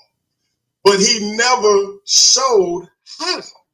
He rambled off about the Bible. And I said already, you can read 1,000,000 Bible verses and it means nothing. I showed how alcohol causes cirrhosis of the liver, causes people to get DUIs, causes people to run over people, causes people to start violent conflicts, men jumping on their wives, spouses, etc. Right? I showed that. I showed how weed heals. I showed how when lips are open, the community suffers. But when distilleries are open, it's an economic boom. Economically, health-wise, weed is better than alcohol. The topic, the title is weed better or worse than alcohol? Cap coming on here talking about Romans 1 and what the hell are you talking about? What the hell do that have to do with our topic? I'm confused. I'm over here trying to figure out, is this Bible study or is we asking whether weed is better than alcohol? Because if a weed smoker is a dope head and a crack head and a dope addict and all of this other stuff, then an alcohol consumer is an alcoholic, period. That's just logic. But my man got up here and read 1,000 scriptures that didn't amount to a hill of beans. It didn't amount to a hill of marijuana seeds. You didn't show nothing pertaining to the topic. All you did was speak your opinion. You talked about how there been an increase in marijuana-related visits to it. Well, of course it was, because marijuana was legalized. And you're going to have some dumbasses who overdo it. Just like you have dumbasses who overdo it with what you say is okay, being alcohol. That if you overindulge in anything, you're going to find yourself in a bad situation. If you overeat, my G, you're going to be in a bad situation. If you overdrink, you're going to be, I'm talking, it ain't got to be liquor. You can overdrink any substance outside of water and you might find yourself feeling uneasy. So you talked a whole lot of nothing, and I'm kind of disappointed because Cap is supposed to be the Mike Tyson of Paradigm Shift TV, but you looking like the Glass Show of Paradigm Shift TV right now. I'm about to get Lil Mac from Mike Tyson Punch Out on him because we saying, is weed better or worse than alcohol? And you reading the Bible. What we doing for real? Like, I feel like the dude that's holding another little dude by the head while he's swinging. This easy work. You understand? If me and my family open up a distillery in our neighborhood, not only am I providing jobs, I'm providing my people with a clean, unadulterated version of a product that if they get on the street, it may be laced with the fentanyl that you was talking about, but not in a distillery that I or you or my sister or somebody else can open. Because yeah, when you're dealing with a street element, anything can happen. Hence why we push for legalization, right? But you want to talk about the fentanyl stuff. Where are they doing that at in a distillery? What? Like, show me the proof. Or it's capping. I think capping. So when we get down to it, I can build generational wealth from opening a distillery. I can put my people to work, and I can provide a health benefit that hadn't been there before.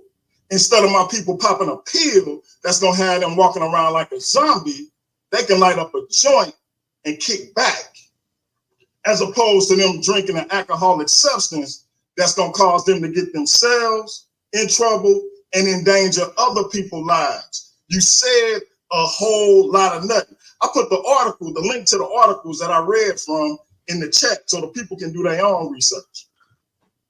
It ain't nobody in the world that's gonna tell you weed is more dangerous than alcohol. Like, I ain't seen nowhere where it cause any kind of cancer, where weed cause your liver to deteriorate. Nothing but the Bible. What we talking about? So again, weed is used to heal. Alcohol, not. When alcohol hit our neighborhoods, the neighborhoods suffer. That's why it's one on every corner. That's strategic. When our people smoke weed, what happens? I mean, like, are they committing crimes? Are they becoming violent? And I'm talking about collectively, because you won't have individuals that's gonna fuck up, period. They ain't gotta smoke shit. So I'm saying, what's more likely to cause harm to our people? Is weed better or worse than alcohol? I prove my case. Like, in my first 15 minutes, I killed this. You said nothing to rebut anything I said except opinion. So at the end of the day, economically, from a health standpoint, weed is more beneficial than alcohol could ever be. You coming with the Bible, so the Bible basically endorses alcoholism, because the more you drink, the more likely it is you may become an alcoholic by your own logic. Because if you smoke, you're a dopehead. So if you drink, you're an alcoholic. That's just so. But by your logic, if you partake in marijuana recreationally, that makes you a drug addict. So if you partake in alcohol recreationally, that makes you an alcoholic. By your logic, right? Ain't no getting around that. So when we get done, I came with facts, you came with religious rhetoric. Alcohol don't heal, Doc. It kills. Marijuana, on the other hand, is used to help people. You're going to have people who abuse it, just like you have people who abuse alcohol.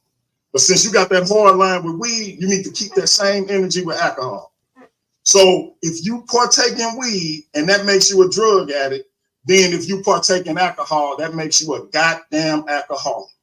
That's the line you gotta keep, not me, because I don't say that dumb shit. But if you don't say weed makes you a drug addict, then you gotta keep the same energy with alcohol. Because I just proved weed is better than alcohol. It's more beneficial on every level than alcohol. Ain't nobody getting no weed related illnesses. Weed ain't causing cirrhosis of the liver. Ain't nobody never ran over nobody talking about I was high. Not on weed. But we done seen plenty of people get killed in DUIs. What we talking about? At the end of the read your Bible. That's what's up. Proud of you. You my man. It done a lot for you. Salute to my brother Captain K. But when it comes to this topic, it's blood all over the goddamn floor, all over the goddamn walls. I'm going to call my people from the cleaning company and have them come clean that shit up. And I'm going to take you to the emergency room where you said all them weed heads at and get your ass patched back up. It's on you. And then when you get done, we're going to open it up for the chat.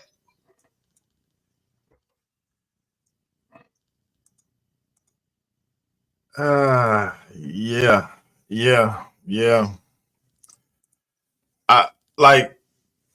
I think it's safe to say that I gave Cap that work. You know, it is what it is. I don't know how he feel he won. And the community page speak for itself. I think it was like a 95 to 5% clip on my end.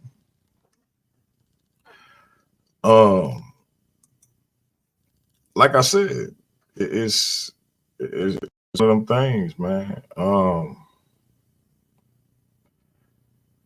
don't know. Like I say, y'all hit the link and come in and give me y'all's opinion. Let me know what you think. I think Cap got outclassed. On the day that I anointed him, Mike Tyson of the joint. On the day that I anointed him, the Mike Tyson of the joint, I outclassed. Like, so much for that Mike Tyson reference. We got my man Kahani in the building, my quasi protege. Quasi protege, where that come from? Well, because you be teaching me as much as I be teaching you. You know what I mean? Oh, okay. Yeah. What's up with you, man? Oh man, I'm just watching the show. I've been watching it sporadically. It seems like that Captain 10K just kept on debating for the sake of debating, because you did get him. Like, there was no, like, it's crazy. Like, he's a Hebrew Israelite, right? I know the Hebrew Israelites talk about drinking wine all the time, right? Right. Yeah, alcohol messes people up a lot more than Mary Jane does. Yeah, I don't know. I don't know what Cap was thinking, man. Like I said, it was blood all over the floor, blood all over the walls, man. It just wasn't no getting around it. And he just couldn't understand. He couldn't conceive of us first going outside of the Bible. And then second, he started talking about smoking specifically, because he couldn't say that you couldn't consume it at all because the Bible backed that up. So he started focusing on smoking specifically, but the topic was which is more beneficial. Not which is more beneficial, drinking alcohol or smoking marijuana. It was, is marijuana better or worse than alcohol?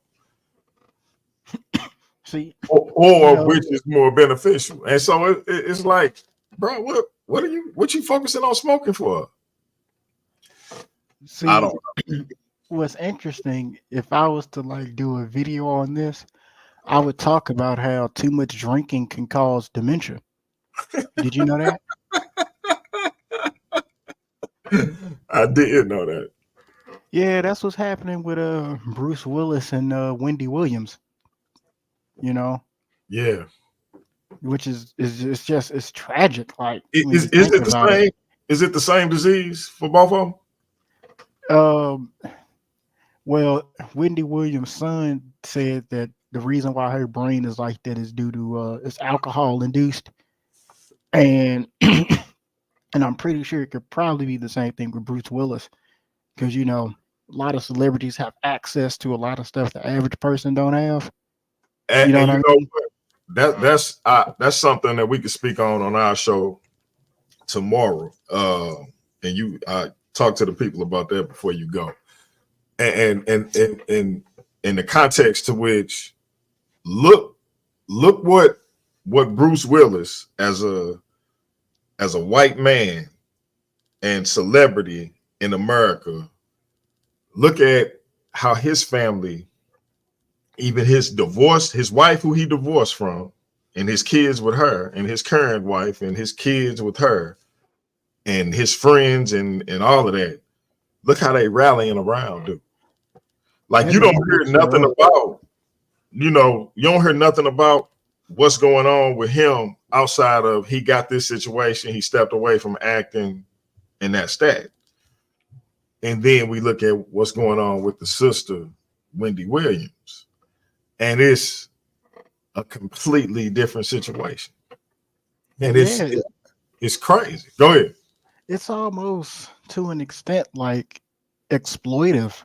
Like, why is her family letting her do that? Like, it's crazy seeing her deteriorate like that. They not showing her in her best moments. You know what? They should show her in clarity, but they shouldn't even really be doing it at all. Like, somebody trying to get some bread. You know what I mean? Yeah.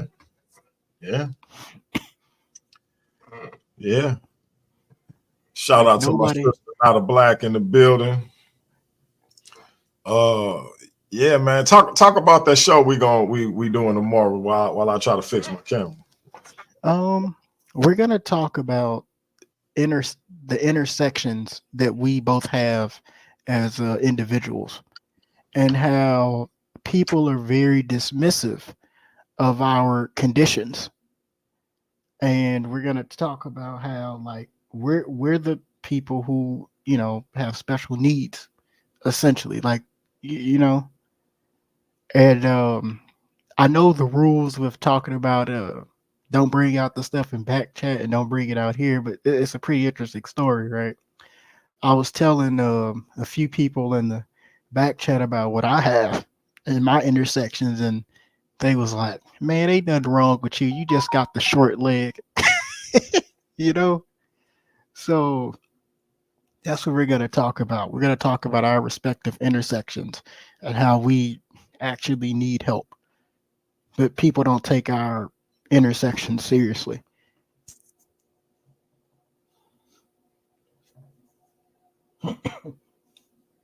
So I think it'll be a very beneficial show for all of us tomorrow. This will be a very educational show, and it's going to be interesting because it goes outside of the political realm, and it's just going to be something that I hope that everyone that's watching tomorrow can really learn from. It's not really talked about, and it's kind of it used to be a touchy subject for me, but I'm prepared to educate the people tomorrow, and because it's certain things that I would like to talk about concerning my condition, and I know there's something that DMG would like to talk about concerning his. And I'm going to be bringing out certain sources that deal with his particular intersection that I think would be very, very beneficial. I think it will turn people away from their religious beliefs to a certain extent, hopefully.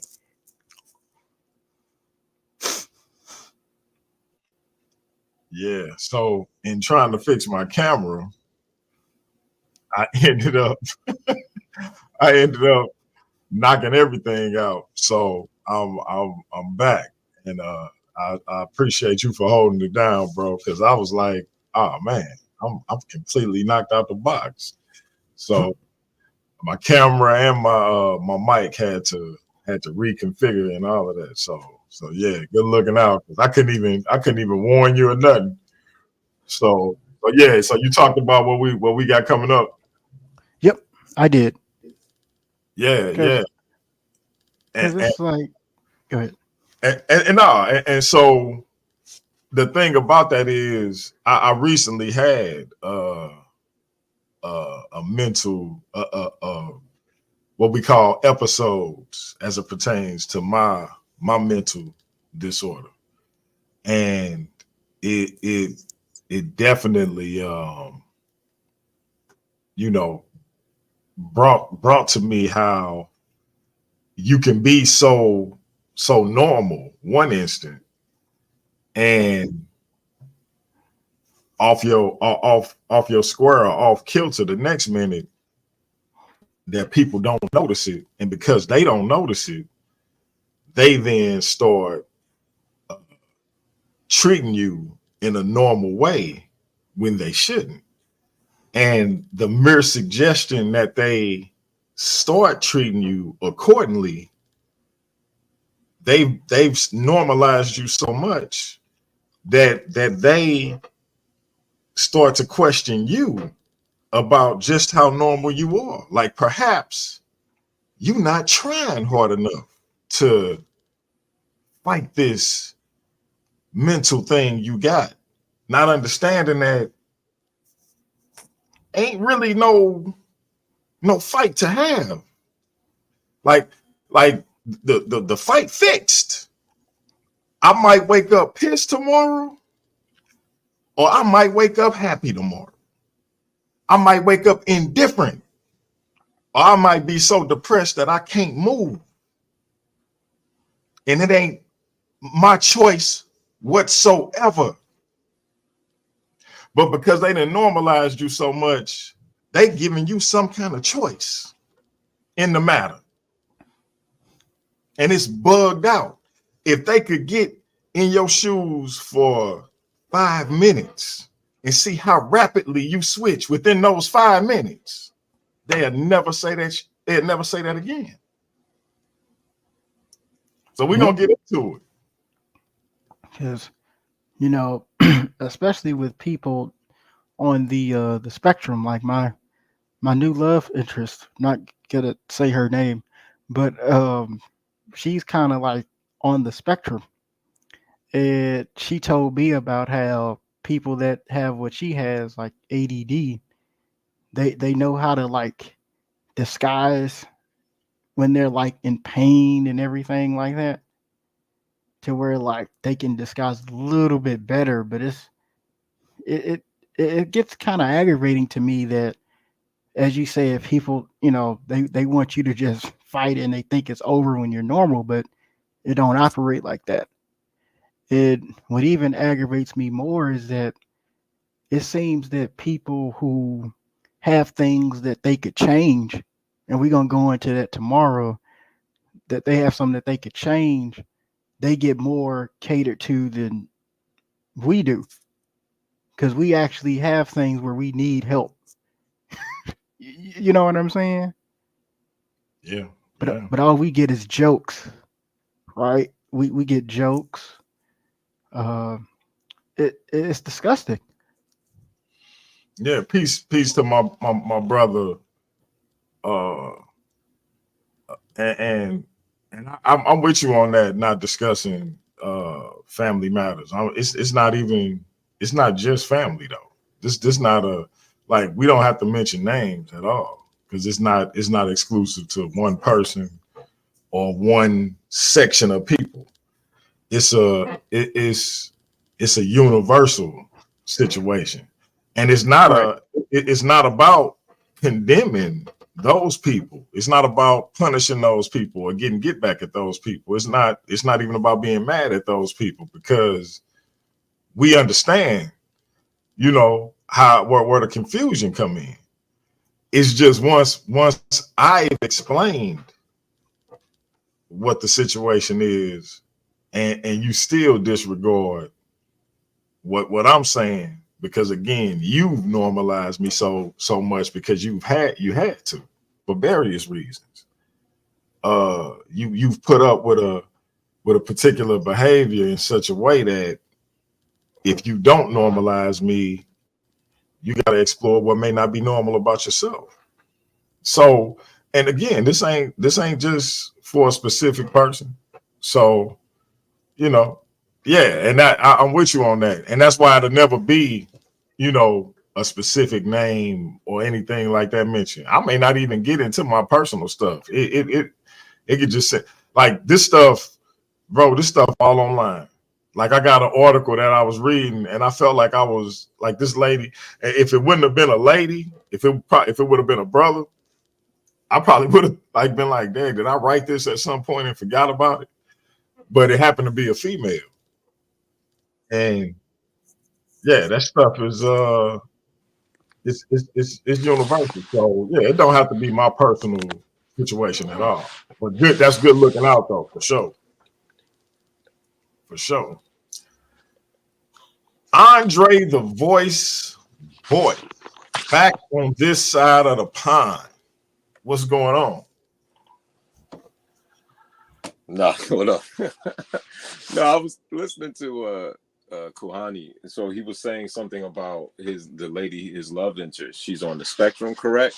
I just wanted to say, like, how is that dynamic of dating a woman that, or being in, having I don't know if you are in a relationship or if you have like a crush on her, like how far is she, like, what, is she functionally on the spectrum? Like, I just wanted to know, like, what type of dynamic do y'all have with that? I thought that was an interesting thing you said, so I just wanted to ask you. It comes out in like certain, like it's kind of, how should I say, like certain social cues. Like when you look at like certain like conditions like that, it Right. comes out a little bit more with women than it does like men, which is extremely interesting. I never knew that. So you said women who may be on the spectrum socially have different characteristics than men that's on the spectrum socially.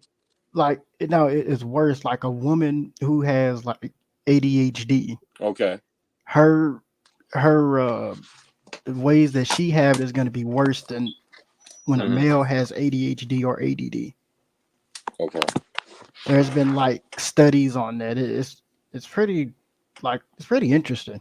Yeah, I never heard that dynamic as far as like on the ADHD type tip, right? Because that's more of like a chemical imbalance. I would say this. I know a lady, right? I don't know her personally, but I've seen someone that when she's at work, right? If you walk past her, she either throws up her hands like "Don't rob me," or she kind of like presses her back against the wall, like there's no space for you to pass.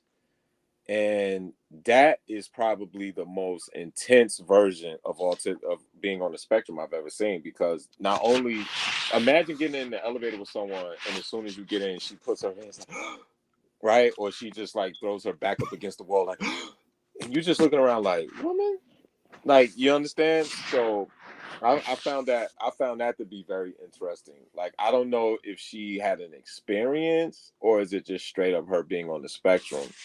So that's why when you said that, I just thought I would chime in, like, ask you how was that dynamic? Because like if she's different socially, how do you know when you're her borders that she set up, or when there's certain way, like you don't know if you're like kind of crossing the line with her, right? Because she's not the same as I don't want to say normal, but as a person that's not on the spectrum socially, right? See, what's interesting is that like a lot of times with like women, a lot of times with people when they have like chemical like imbalances in their brains, because I think like tomorrow we're gonna go into like the differences between like mental illness and like mental disorders, because those are two different things, and I think people like honestly get that confused. And when I look at people who have like either mental disorders or mental illnesses, it always gets to a point to where they don't feel like necessarily taking their meds or whatever, because it makes them sometimes like feel a certain way where they don't necessarily like feel normal. And I'm just like like this is a learning experience essentially. Right. Hey Dre, Yeah. how many? I gotta ask you this, man. How Mhm. many nicknames do you have? Because I'm sitting here reading this, I'm reading this thing, and I'm like, how Oh, many man. nicknames do you have, man? Like if you had to take a wild guess, how many you I would say think it is? 10. I would say 10. Wow. It comes, you know this because you're a poet. So the best way to stay creative, now obviously I'm not a poet, but as a designer, you take away from literal and liberal arts, right? So you take away from writing, especially with me, right? How do you think I came up with God, greed, glamour? Or God is good and money is better, right? Because you take away from the writing side and then you design off that. And so that's why if I'm in London, I'm Lord London Fog. If I'm traveling anywhere in the world, I'm Jermaine Baggage Claim, right? This is how you get Patrick Oh, Passport, right? Marvin Lucius King Jr. Vinny the Hate, you know, when I'm doing my cookie, you know, when I'm doing my R&B, when I'm doing this the voice to voice R&B thing, I'm Vinny the Heartbreak Valentine the Third, aka the Love Hater. I do it like that. You know what I'm saying? So what else? So you got Vinny the Heartbreak Valentine the Third. What else you got? It depends on what mood I'm in. So that's Jesus Shuttlesworth when I'm on my nerd shit. When I used to debate with Dr. Jesus Shuttlesworth, aka Black Jesus or Beige Jesus, right? So that's how I come up with that stuff. DMG. I kind of take away from you guys, the poets. See, wow. I'm happy that I'm not the only one that get beat up over multiple names now, because Negroes some Negroes used to get look at me like I was a secret agent or something because I have multiple names on the internet. But I don't, these Negroes, Um, I just, Let me just answer this. He they says, worried how about the does wrong one stuff. effectively build a brand with multiple names or persons? It's not building a brand. What I'm telling you is that if you're designing, okay, most brands have themes per season. So a theme, right, can be anything that usually happens within that season. So in the fall, you'll notice like Ralph Lauren does a hunting motif, right? And so what you do is you create stuff around your lifestyle, and if you're good creatively as far as writing and alliteration, that's how you create schemes, right? So for example, I did a ski line, right, DMG? So we know that Right. snow is also synonymous with actual snow, but cocaine, right? So I would do stuff like snow pays. You understand? And you put it on the scale, you put the actual snow on the scale and say snow pays. It's the double entendres. So, like the Bible says, the meek shall inherit the earth is how I did the crew neck, the rich shall inherit the earth. All you're doing, you're just flipping words and creating concepts behind that. But I don't do a brand on multiple names. The brand is Passport because I love to travel, right? But I have offshoots of those brands or offshoots of like um subsidiaries that I'm trying to work on as we speak. But no, it's just a way of just staying creative. You don't allow yourself to become dull. You got to stay sharp. So I hope that answers your question, bro. Marcus. There it is. I was thinking about like people like what's our man Jay-Z. How many names Jay-Z got? Young Hove, he had Lucky Lefty, and that's a perfect example because Jay Hova. right, his mother's maiden name is Lucky, right? And so, like his nephew got, universe rest the dead. Khalik was my homie, and his name was Khalik L. Lucky. That's why Jay-Z said, "Moms love me, pops left me, still the homies call me Lucky Lefty," because his mom's maiden name was Lucky. So that was a good way. That was a nice way to play on words, right? Lucky Lefty, because he's left-handed and he's lucky. Stuff like that. Like you said, J Hove, J Peso, he used to call himself at one time, Young Hove, et cetera, et cetera, et cetera. Yeah, yeah. It's And then I think Biggie probably would have been the same way. And he may have taken that from Biggie because Biggie I think Wu-Tang was the first one to do it, right? Because you remember probably right. Right. They all had multiple names. They all did. Raekwon the Chef, and then you had Iron Man, which was Ghostface. Right. Johnny Cash was Method Man and Tecalion Stallion. They were really like flipping those names like that. Yeah. So because Biggie was Biggie Smalls, Notorious B.I.G., Frank White, the Black Frank White. Yep. The Praying Mantis. Yep. He had a bunch. So yeah, that kind of play into that old I don't know if that's Paradise Lost. You probably know this better than me. That I forget where it first appeared, but the adage that the devil got a lot of names. Hyper Sose type of thing. Yep. I just think it's you're a writer, DMG. You understand, like sometimes you guys have what's called writer's block. You got to keep yourself creative. You know what I'm saying? So yeah, you got to keep yourself creative no matter what.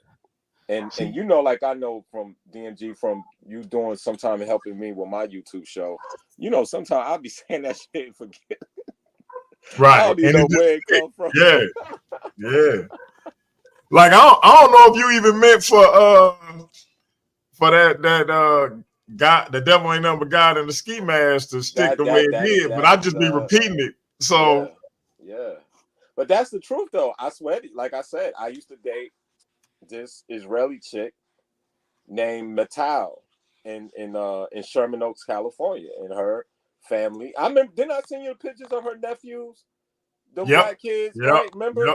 So her father was like, I'll never forget. This was when I was really in my conscious community thing, and I was just bloviating, breaking this down, doing what Leandre still does with y'all, right? And so I was He said, boy, he was like, shut up.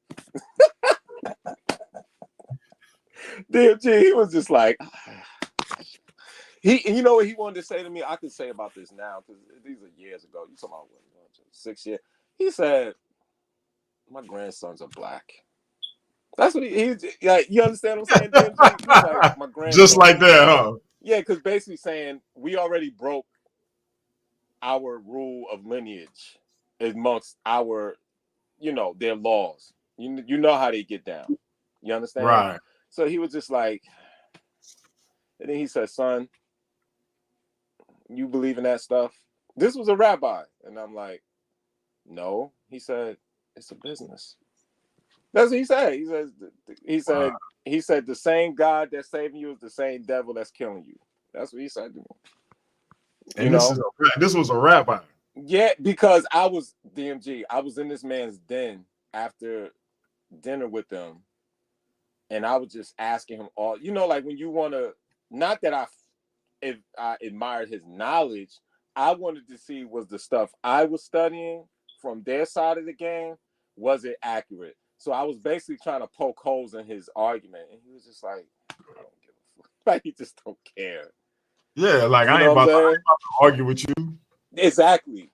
Because I had to learn, and this is why as soon as I stepped away from that school of thought or trying to be in that community on that level, you forget all of it, DMG. You forget all of it. If I was to take 3 or 4 months and bring all that information back up, I would, what you don't use, you lose, but you kind of forget all of it because it is based on your ideology. So once your ideology changes, you lose it.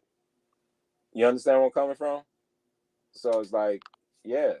It's like if you were a Pan-Africanist and then you're a staunch nationalist. Eventually, the Pan-Africanism is going to leave you and the nationalism is, or vice versa, because it's just ideology. And he helped me. Him and Sonetta are the two people that helped me like the most. And I'm not going to say what Sonetta said to me. I told you that in private, but he helped me that day when he interviewed me because he could see I was honky-dory. I was green-eyed. And he was like, boy, Sonetta was like, Andre, chill out.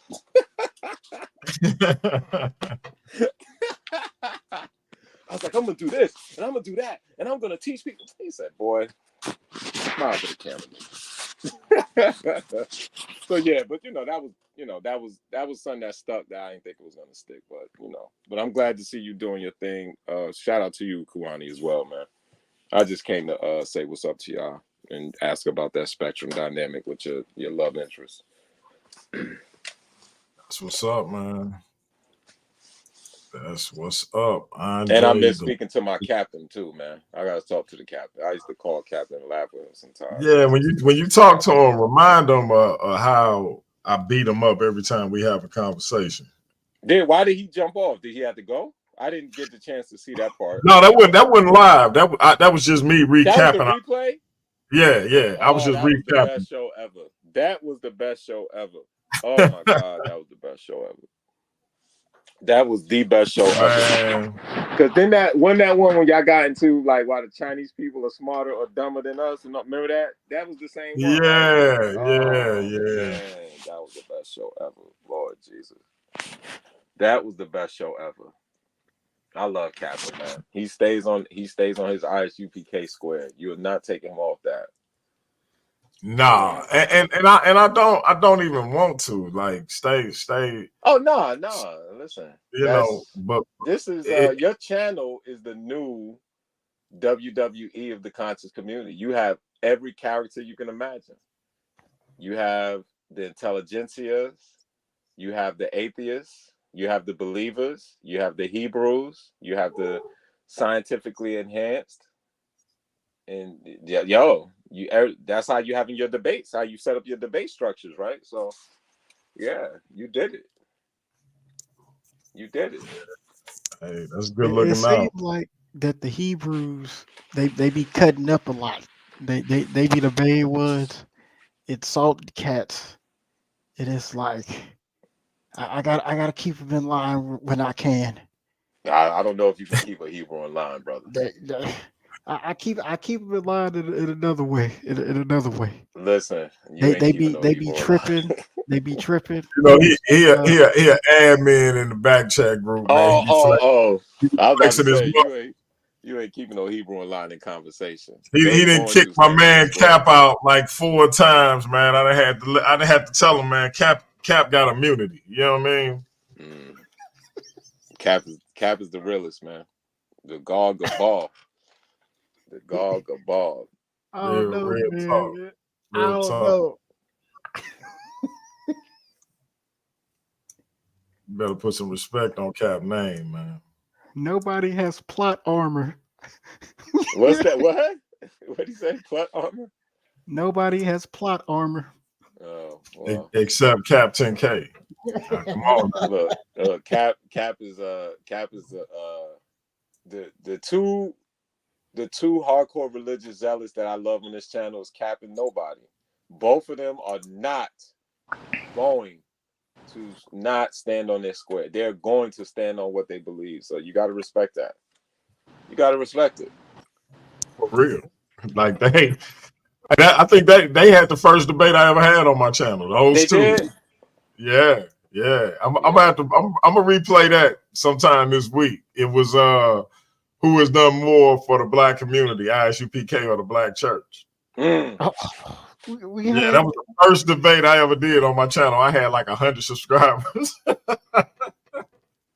Yes, sir. I don't even think I had StreamYard yet. It was on. I did it on Zoom. I don't even think it was a StreamYard. I ain't know about it.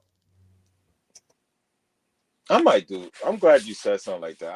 I might do one specific YouTube show because I've been noticing something with my family.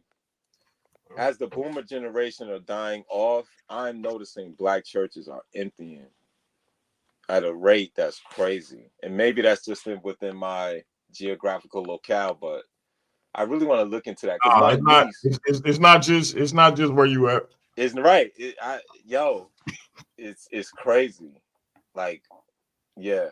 Hey, we got Kyle in the building, man. Peace. One of the people that a lot of people kind of low key running from when it comes to these type of discussions. But what's up with you, bro? Yo, what up, DMG? How you doing, player? Hey, man, I'm maintaining, man. Man, look, I've been knowing you for a while. You've been knowing me for a while, and I want to come on your platform because I rock with you, and I want to. I'm willing to do my first debate ever if I have a willing combatant Uh-oh. to debate me on anything that I've ever said on your channel, and Man, and I be trying to be like a teacher most of the time, right? But like I think that it's going like we've gone so far off track. You know what I'm saying? And that I don't care who it is, if it's Chris Harris, if it's Mm-mm. C Dot, if it's any of you brothers on the panel right now.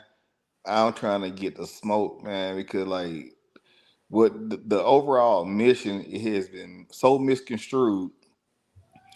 We bashing the Christian church.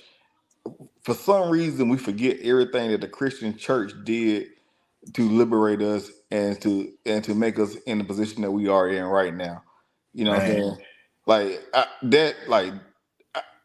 I'm not even a Christian, and I would debate any of you Negroes out here about the Christian church and how effective and how powerful that movement has been and is right now. You know what I'm saying?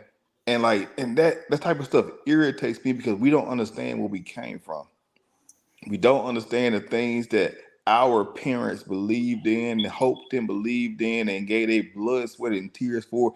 And then we have the audacity to come on the internet because nobody's watching, nobody's listening, and talk bad about these organizations on the internet. man. But who talked bad about it? You talking about one of us? No. This is just a public challenge. This is my first time having a conversation with you, Passport, bro. Like, I'm sorry, Passport GBL, GBI. My bad. I'm No, trying no to. worries. You good, bro. The dot was close to the I, man. No But worries. you The know what L. I'm Don't saying. worry about it. And so like it's no disrespect to anybody. Like I'm not a person that's gonna ever disrespect you. I just want to show people the facts that are behind the things that we debate constantly on the internet. And I think that we spend so much time in. Have y'all ever heard of Monday night quarterbacking? Yes. Oh, that's Yes, sir. all we do, bro. We Monday night quarterback the shit out of the reality of our situation. It wasn't perfect, and Man, we worked ourselves out of terrible situations, the worst of the worst situations by any means necessary. By the from the brother Malcolm, you know what I'm saying? People choose to bash him. We say that Martin Luther King did the wrong thing by marching and integrating man, us, talk. bro. Like what would y'all have done? You know what I'm saying? Not y'all in the chamber. Like what would the people that you look around to right now as these leaders of these cults, and that's what they are, these cult leaders, what would they have done?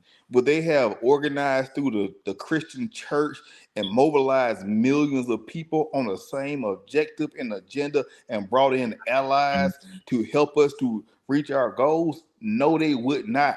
Would they have put America on blast around the world? Put America hypocrisy on blast around the world? They don't Man, even understand what that consists of. they have no clue, bro. These are revisionist versions of history. And now that we are free from this oppression that we feel like we under, now we looking back like, oh, they fucked that up. You wouldn't have did nothing. None of y'all. And I ain't talking about us on this panel. I'm talking about the people who are complaining about these things, bro. And this is so irritating and frustrating that we got so much to say now, but wouldn't have did nothing ourselves in those situations, bro. So whatever y'all want to do, pick a topic, send DMG the email, and give me a week and a half, and man, I'm gonna show y'all what smoke really is because I'm so irritated by this narrative that's being pushed, man. Man, I look, my mama's a Christian.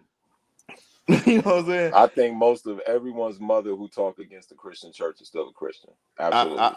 I that's what I'm saying. So like, if you ain't finna tell your mama this to her face, don't tell nobody on the internet this stuff, bro. But I Don't think don't don't don't have that hostility for a person on the internet that you don't know that you've never seen before, that you can't say to your own flesh and blood mama, and you won't tell her, but you will tell somebody else on the internet, and for what? No, I agree with Organize, that man. part. Have conversation.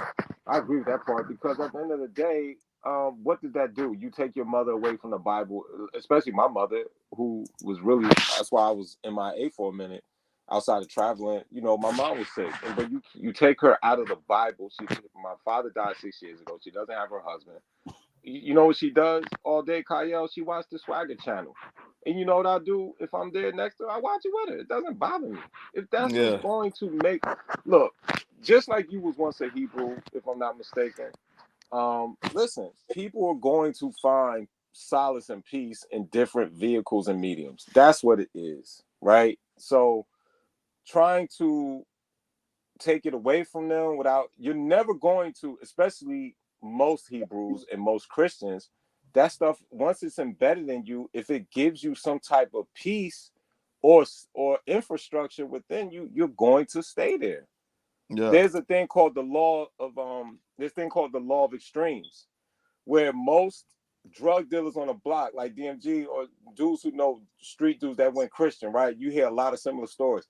I was hustling and they shot up the block, and no bullets hit me. And it was a pattern around me, right? And that must have been God. Or just like you hear about the person that was drowning and they say they was drowning, they just felt like a hand come and lift them up and it was God, right? But then just like the person that believed in God or believed in their religion so much, but then something catastrophic happens and it takes them away, right? So, but I'm with you. You talking about from slavery through Jim Crow, through redistribution. The church is kind of like where we learned how to read and we made hymns to try to get off the plantation. I think now it's been diluted a little bit, but they still have pantries. And for some people, it still provides some type of haven of hope. Now, is hope dangerous as well as positive? Absolutely. But I feel like I'm not going to, chastise it and just say, well, do away with it. Can it be a whole lot better? Like from when I was born and raised in the church. We used to go 11 o'clock Sunday and then leave till 12 o'clock Tuesday. So I know what the church was in its height. But I also know what it is now in a lot of instances, right? Where you see like your peers kind of leave it and you just like, yo, you was a minister. Yeah, man. All right, they ain't doing nothing. So it's a double-edged sword, but I definitely understand what Kyle is saying though. In reference but you like let me just build with you for a second, because I think I wouldn't be wrong to say that most of us were raised in that church, right? Absolutely. You know what I'm saying? And so like what church is for a lot of people that kind of step away from it is the training wheels for morality. These are the things that teach you how to understand and respect your elders. These are the things that teach you patience. These are the avenues of things that teach you how to be the man or woman that you are right now today. And just because you maintain that and you want to take a step away because you feel like you can operate outside of that church, it doesn't mean that church or those training wheels were a bad thing, because those things kept you upright. Those things kept you from doing the things that you weren't supposed to do. So if a person wants to make sure they have a perfect flight or a perfect trip around the block on a bicycle by maintaining their relationship, or if they even want to bring their families into the church to instill those same values in their kids, that doesn't mean that they're wrong. It does, because let's be real. Have y'all ever been to a white church? Absolutely. And so you would know that the white church and the black church are not even comparable. They're not even the same thing. They're like, you may be you may be reading the same book, but you're not getting the same message. You're not getting the same things out of that white church. I've been to a white church one time. I was like, man, what in the hell is going on in here? I didn't get it. Cultural differences. Yeah, it's cultural differences that's there. And the black church gives black people what black people need in the Americas to survive in this society. And it mobilizes us on a lot of issues to make sure that the community has a backing for its social political stance. Now, if now I can get it now. And now if you are a multi-millionaire and going to a church that is mostly voting Democratic and you're Republican, now that's another issue. You know what I'm saying? But like if you talking about the ills that are within Black people as a society, as a collective, the Black church is the only way that I can see. Let me take that back. Not the only way. That and the Nation of Islam, they did their thing too. Yeah. You know what I'm saying? But these are the ways that we have to mobilize our own independent communities. And when we disenfranchise ourselves from these particular spots, it makes whatever y'all trying to do or whatever we trying to do a whole lot more difficult, because now we're trying to create an infrastructure again that's already been created. Why would you recreate the wheel when they got a wheel? You know what I'm saying? Just put some Michelins, put some rims, put some DMG from St. Louis, man. Throw some dubs on that mug, man. Throw some sixes on there, man. You know how to make the rims, man. Just throw some sixes on there, bro. Put some Pirellis on No the doubt. tires, bro, and roll them on out. Hey, and if I may, I think both of y'all make good points, and so I would ask both of y'all this: what's the where do you see this going? Is it a positive thing that the church is losing members? And if it's not a positive thing, why is it negative? Or is it somewhere in the middle of that? What's y'all opinion on that particular aspect of it? If it is true, with all of the virtues that I think me and Kayel can both point out from a historical standpoint and beyond that of the Black church, why are they losing members? Is it a positive thing? Is it a negative thing? I got You know, how do we break that down? And what's the end game? I think that the loss of membership in a church is going to cause the church to be more understanding of the reason why they're losing members, right? And so, like, we're in the age of social media and the internet, and people have access to understanding different things. And what I think this is what I personally believe. This because when I study history and study like African traditions and just traditions across the world, traditions are not they somebody just don't sit in their room and make a tradition, right? The tradition is made to unify people. If what I'm saying makes sense, it makes sense in my mind. I'm trying to articulate this shit right? And so, like, these things are being made or have been made because it was done to bring together groups of people who may or may not have had similar backgrounds, may or may not have had similar wantings for their future. And the breakaway from the Christian church and the Black Christian church, because the Christians, there's a lot of goddamn white Christians out there that still stuck there in a spot because they are happy. They are getting everything they want from that church. But a lot of us are breaking away from the Christian church because we're being more aware of the ATRs. We're being more aware of the voting responsibilities of these church organizations. And so what it's going to force the church to do is become more aware of its constituents and reform its doctrine to be more effective for its people. Now, I don't think that's the bad thing, because like if you look at a person named Pastor Mike from Birmingham, Alabama, he got a church called The Rock. What Pastor Mike has done, well, Mikey Jr., excuse me, not Pastor Mike. Mike's his dad, but he got his own church called The Rock, and he actually integrates ATRs into his church, and he has the biggest church in Birmingham in that surrounding area by far, because what he actually understands is that people are becoming aware of other spiritual traditions, and he's integrating those spiritual traditions into his teachings, that's giving him a lot of back. It's giving him a lot of flack from different communities, where he's reforming the same way you got the Quakers, the same way you got the African Methodists, you got the Baptists, you got different denominations or things that promise a Messiah that's coming. He can refine this to make it something that's effective for people in the future. And I hope I'm not being too long-winded, but I'm saying that it's gonna cause the church to revamp itself and become a better version or more current version of its current self by teaching the same information but teaching it differently. That's what. Hey, I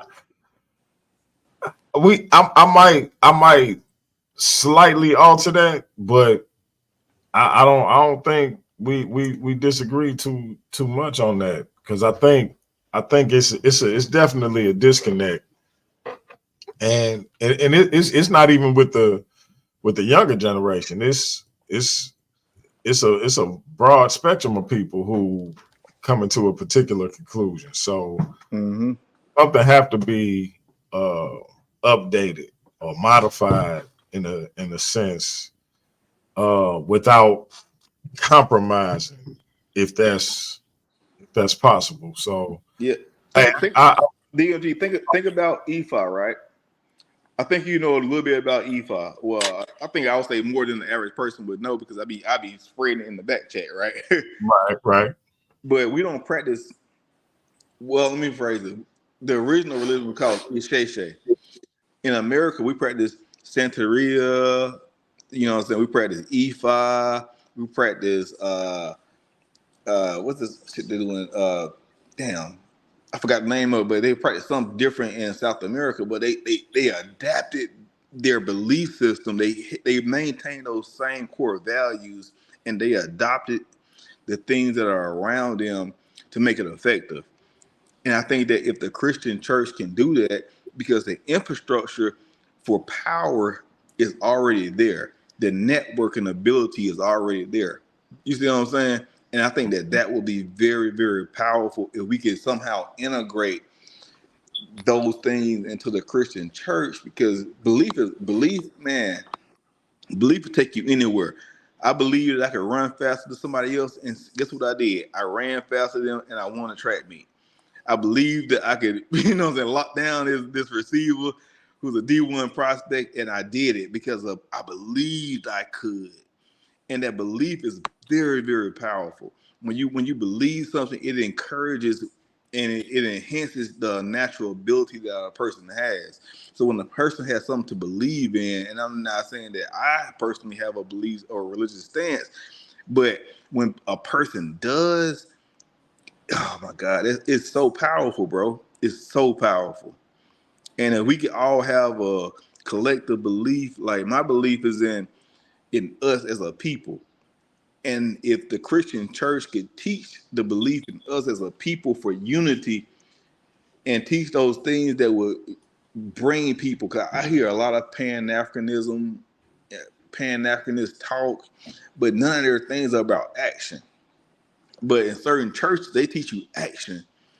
And I'm not even opposed to those churches. What those churches called? They ones that be that teach like they teach like getting money and stuff, right? You know what I'm saying? Scientology. Prosperity. Or prosperity. Yeah, the prosperity. That's the best gospel that you can teach black people that have been oppressed. Like, why would you not want to teach that? Oh man. I mean, Reverend Ike said it's the power of the mind. That's what he taught you. Look, I gotta go because I got another joint I gotta do with them boys, with them brothers from Naga. And so y'all come back and check that out. They're gonna be responding to what the Dream Team did last night. So we got that big 3-on-3 debate coming up on May 11th at 7 p.m. Central Time. We might be doing that over on the Real Lions Den channel, so we can get a few more eyes on it for those following that situation. So y'all come on back. Andre, take us home. If you got anything going on over on the channel, let everybody know about it. Let me make some love music. Immediately after this service, I will be serving chicken dinners around the corner from DMG's house. Extra hot sauce, fried hard. Nah, hold on. Nah, nothing, man. Nah, man. I'm just getting back into the fray of things, man. So I'm just I just came to say what's up to you. Nice little short little bill with Kyle. For the most part, I agree with everything he's saying, and I just want to say, yo, keep doing what y'all doing, man. You know, I always support you, DMG. I know sometimes I fall out the mix because I be trying to get to this bread, but man, listen, keep doing what y'all doing, man. We have to find our way. We at the bottom of the bottom in this country. We got to bring ourselves back up. So whatever it's going to take for us to do it, let's do it. Like Kyle say, he believes in his people, and I believe the same, man. You know, we just need, you know, the one thing I will say is faith without works is dead, and that's why a lot of stuff, we have all the faith, but we have to put the action behind it to show that we do. So it's one thing to believe in us, and it's another thing to actually move it accordingly. So that's all I'm gonna say, man. I'm out. Thank you for letting me talk to y'all for a second. That's what's up. That's what's up. All right, y'all come on back maybe in about 20 minutes, 30 minutes at the most. I'm gonna be back with them brothers from Naga responding to everything the Dream Team said last night. Kyle, I appreciate it, bro. Hey, no doubt, man. You know I love you, man. You know what I'm saying? Like I love what you doing, bro. I love the energy you put behind it. And from a real one to another real one, man, I see you, bro. Like you doing what you're supposed to do.